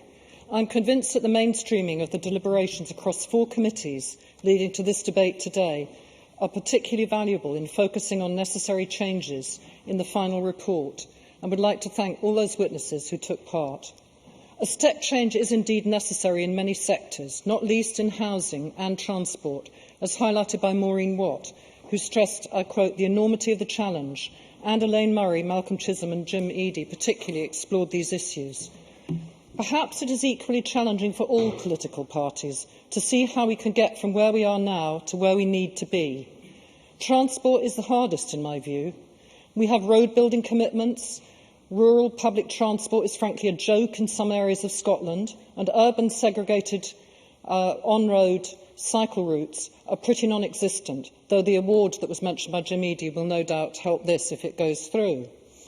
And the shift to low-carbon vehicles is only at early stages, and as Malcolm Chisholm stressed, it's uncertain. I'd like to just make progress at this stage. Thank you. It will take bravery as well as vision and, of course, funding to get the shifts needed at all levels. The very serious concerns about the level of the EU target have been explored by my colleague Claire Baker and many others, and in view of the strong possibility that if it is changed, the target may not be changed before 2016, our committee recommendation, I quote, that the final RPP2 be more explicit in demonstrating how greater domestic reductions could be achieved within the current 20% EU target, becomes even more significant, and I hope the Minister will address this in his closing remarks. As this debate draws to a close and the Minister grapples with the consideration of any changes in view of our committee reports, I want to instil a sense of optimism into this debate. Many of us have a vision of how we could move forward towards a low-carbon economy, and in these remarks I want to try to look to the positive and the opportunities. We can make the step change to meet our targets, and Scottish Labour is clear that this must be done in a way that is inclusive and fair to all our communities and at a household level, particularly for those living on the edge. So, while meeting our climate change targets, we must also tackle fuel poverty and food poverty, air pollution, poor local environments, and indeed, as many members have mentioned today, insulation to tackle cold, damp houses, while also meeting our targets and helping people through cold winters is essential. Yes, we missed our first target. This must not happen again. And I do puzzle over what is a normal year, as mentioned by Angus MacDonald. And yes, we must firm up on proposals into policies.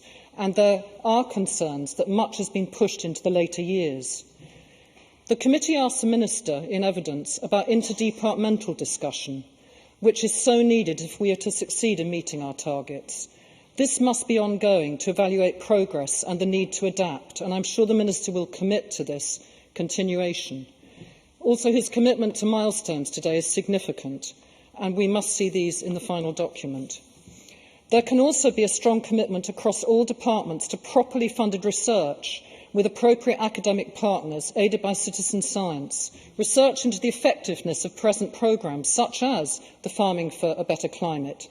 The committee notes that the Cabinet Secretary's ambition for every farm in Scotland to have a carbon reduction plan in place.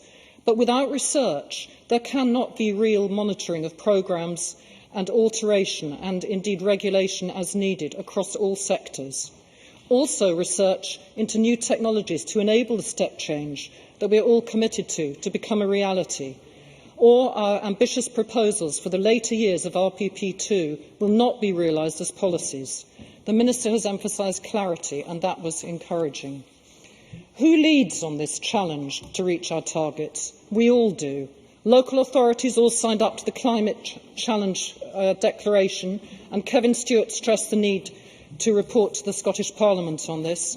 Primary schools, and now I hope, and many of us hope, more secondary schools will contribute through eco-schools. All public bodies can play their parts as well, as can businesses across the sectors. Dr Andy Kerr, Director of the Centre for Carbon Innovation in Edinburgh University, told our committee, and I quote, "It is very much about creating the conditions under which we can also encourage private investment, because there are huge opportunities to deliver fairly radical change. Markets in this space are growing around the world." I want to focus on, from our committee, on the marine environment, and that is something that other members have not mentioned today and does sometimes seem to get left out. Our committee recommends, I quote, that the Scottish Government ensure that the final RPP2 acknowledges the contribution of blue carbon and which could have an ambitious roadmap for future development, which can be updated in RPP3. And I go on to quote as well that the committee agrees the publication of the Marine Plan has become a matter of some urgency. The concurrent consultations on the marine protected areas and the Marine Renewables Plan are extremely important as well, in my view. Although disappointed with the lack of focus on marine protection and opportunities in the draft RPP2, I was somewhat reassured by the Cabinet Secretary's remark to committee. The committee notes that the comments made that the final RPP2 might benefit from the inclusion of a specific marine section or an improved representation of the issues relevant to the marine environment and welcomes the Cabinet Secretary's remarks, which indicate he is prepared to consider the issue before the RPP2 is finalised. It was disappointing that the behaviour change framework came out so late, as many members have highlighted. The Local Government and Regeneration Committee report states, "We recommend that behaviour change should find expression in all sections of the RPP2 report and should not stand alone, as change is needed across all sectors of the economy and society." We all have a responsibility at an individual level and in all the communities in which we belong, but people can only contribute if they believe their contribution matters, that it makes a difference, which still often they don't, and if there is a payoff. For some people, one of these will matter more than the other, depending on their circumstances. But it is up to all of us in this chamber to make sure that all Scotland understands that tackling climate change matters for both reasons. Finally, in the words of Simon Pepper, with his wealth of experience in sustainable development, in evidence to our committee, he said, "One of the problems is the label behaviour change, because it tends to focus the mind on individual action, whereas in strategic terms we need to concentrate on societal attitudes and norms." And he went on, "I like to think of it more as a culture change." Presiding Officer and members today, a culture change is what we need, and we must all work towards that in the future. Thank you. I now call on Paul Wheelhouse. Minister, I can give you until 5:56, and I would be obliged if you would continue till then. I will do my absolute best, Presiding Officer. Thank you, first of all, to all members for their contributions to this debate, all of which will help out, I feel, inform the Government's thinking as we finalise the second report on proposals and policies for meeting, of course, Scotland's greenhouse gas emissions reduction targets. I do also want to thank members particularly for the constructive tone in which I think everybody has engaged in the debate. Many members have spoken with a great deal of conviction about making sure a specific course of action taken, and Claudia Beamish just exemplified that in the end there, expressing their concern that RPP2 does not commit to certain long-term policies right now. I recognise that some today have also suggested an over-reliance on proposals rather than policies. I'm aware of that criticism from outside the chamber as well, and that view has been part of the narrative of the evidence sessions. However, I do urge colleagues across the chamber to get this in some sort of perspective. The difference between the position for Scotland in 2020, between the scenarios where only policies are implemented against those where proposals are also implemented, equates to about 2.3 megatonnes of CO2 equivalent. Presiding Officer, in a scenario of a 20% EU-wide target, the balance of abatement from policies alone and the impact of net emissions trading amounts, so adding those together, amounts to an additional 4.1 megatonnes of CO2 equivalent. So that's more than the 2.3 megatonnes. If the EU target of 30% is adopted, then the impact of policies and net trading amounts to a slightly higher additional amount of 6 megatonnes of CO2 equivalent. So again, much more than the 2.3 megatonnes that we depend on from policies. Hence, the majority of abatement to 2020 under all scenarios is delivered by policies, with potential to add more, of course, with proposals outlined in RPP2. So that's just talking about the period up to 2020, when we know we need urgent action to achieve our interim target. To address the point about the policy of 30% target across the EU, which Jane Baxter unfortunately didn't let me come in on, the EU will, as Connie Hedegaard, the Commissioner for Climate Change, has acknowledged, probably hit about 27% in terms of its actual climate change mitigation by 2020.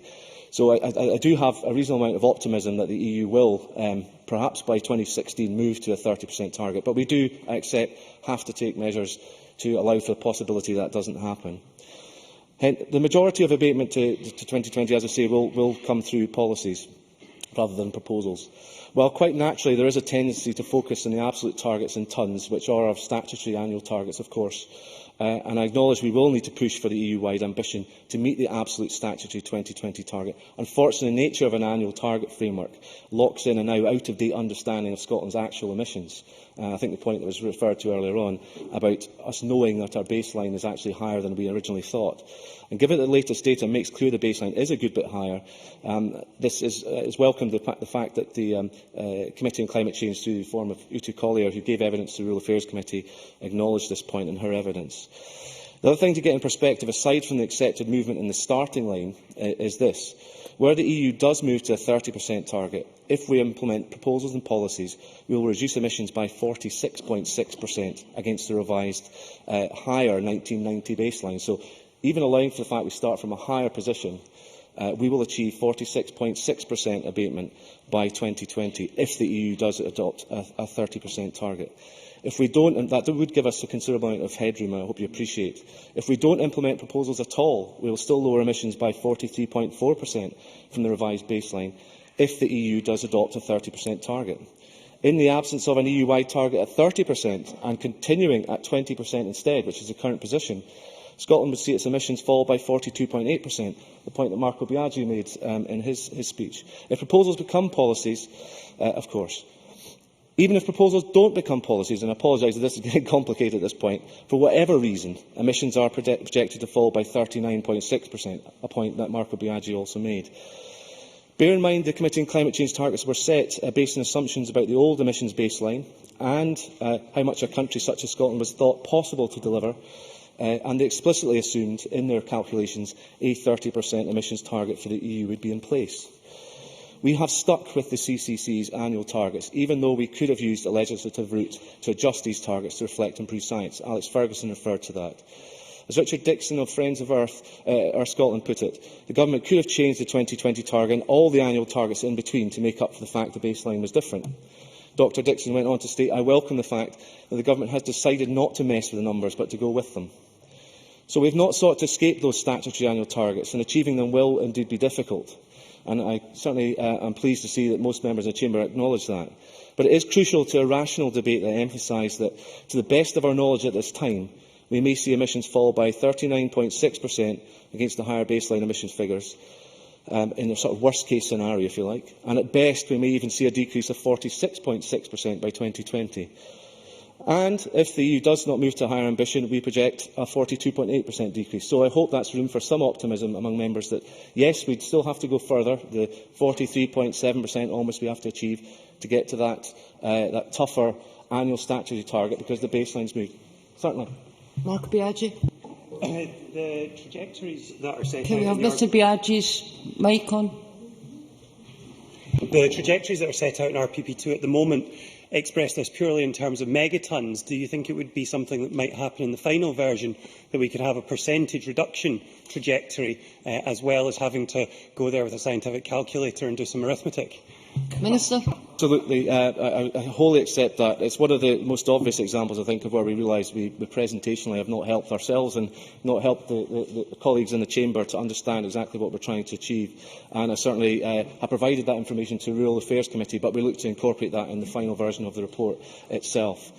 So we haven't sought to escape our tough targets, but it's just worth highlighting that only Germany and Denmark, as member states, have an emissions target that are actually at 40% in their case, marginally higher than our projected worst-case scenario set out in Annex B. So slightly confused as to how Stop Climate Chaos assume that we are pulling the wool over people's eyes, and those figures are actually in Annex B of the report, but I accept Marco Biaggi's point that they are not presented in the clearest way. If you could briefly, please. Claire Baker. In relation to Stop Climate Chaos, does the Minister want to say something around the importance of the interim targets and the difficulty they will be achieving those prior to 2020, and also the concern that the policies that are meant to deliver the delivery after 2020 are unclear and undefined at this stage in RPP2? Minister. Well, certainly in terms of the early years, I accept that because we have this impasse in Europe, it does make it more difficult. But we are taking steps such as the extra 24 million that the Finance Secretary has found for additional housing investment in the most latest budget, where we are trying to do more. So that's in addition to what we've already got in the document. We can do more, obviously, and we'll look to do more where we can do. I think I've addressed the other point, if I may just carry on, because I'm conscious of time. Now, bear in mind, too, that the Conservative and Lib Dem UK Government, and not to criticise them, but is currently aiming for a target of just 34%, just to please Alex Ferguson. And not only that, it does not even set itself annual statutory targets, unlike ourselves. The UK's modelling is extremely sophisticated, and the UK Government... If you may, I need to carry on, if you may, Mr Hume. The UK Government does not provide as much detail on its proposals and policies as we have done on our own RPP. And while I accept that Wales does have a 40% target, members may not be aware that the Labour-controlled Welsh Government there only applies this level of ambition to those areas of its economy where it has devolved responsibilities, with the UK target of 34% applying elsewhere in their economy. Like the UK, the Welsh targets also exclude international aviation and shipping. And I know that Scotland's legislation and approaches serves as an exemplar to others and is used as such by our stakeholders to push other nations to high ambition. I know that is, in a sense, why this government is under so much scrutiny and pressure to be seen to deliver. Any administration of any party would be under this pressure at this time for the same reasons. However, I hope the analysis I have set out not only demonstrates we can deliver world-leading reductions in emissions, but I would also strongly urge members to recognise that we are already going beyond what our independent advisers thought was even possible at the time they set our targets. And, Presiding Officer, I have recognised there are some presentational issues which do need to be addressed, and we will review other substantive points, but there is much members can welcome. For example, our approach on behavioural change aspects, which was warmly welcomed by WWF, our peatland proposals, which were warmly welcomed by RSPB, our commitment to deliver forestry targets, which was welcomed by RSPB on behalf of Scottish Environment Link. I'm afraid I can't. I'm running out of time at the moment. The members in this last minute. Our bold 2030 decarbonisation target for electricity generation has been welcomed by many.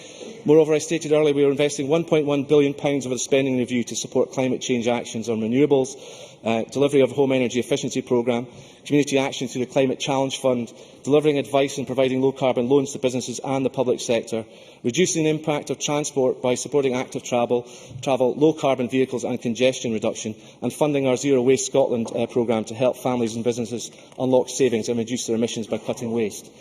We are also helping farmers to make more efficient use of nitrogen fertiliser. I do take on board the points about farming for a better climate that a number of members have made today.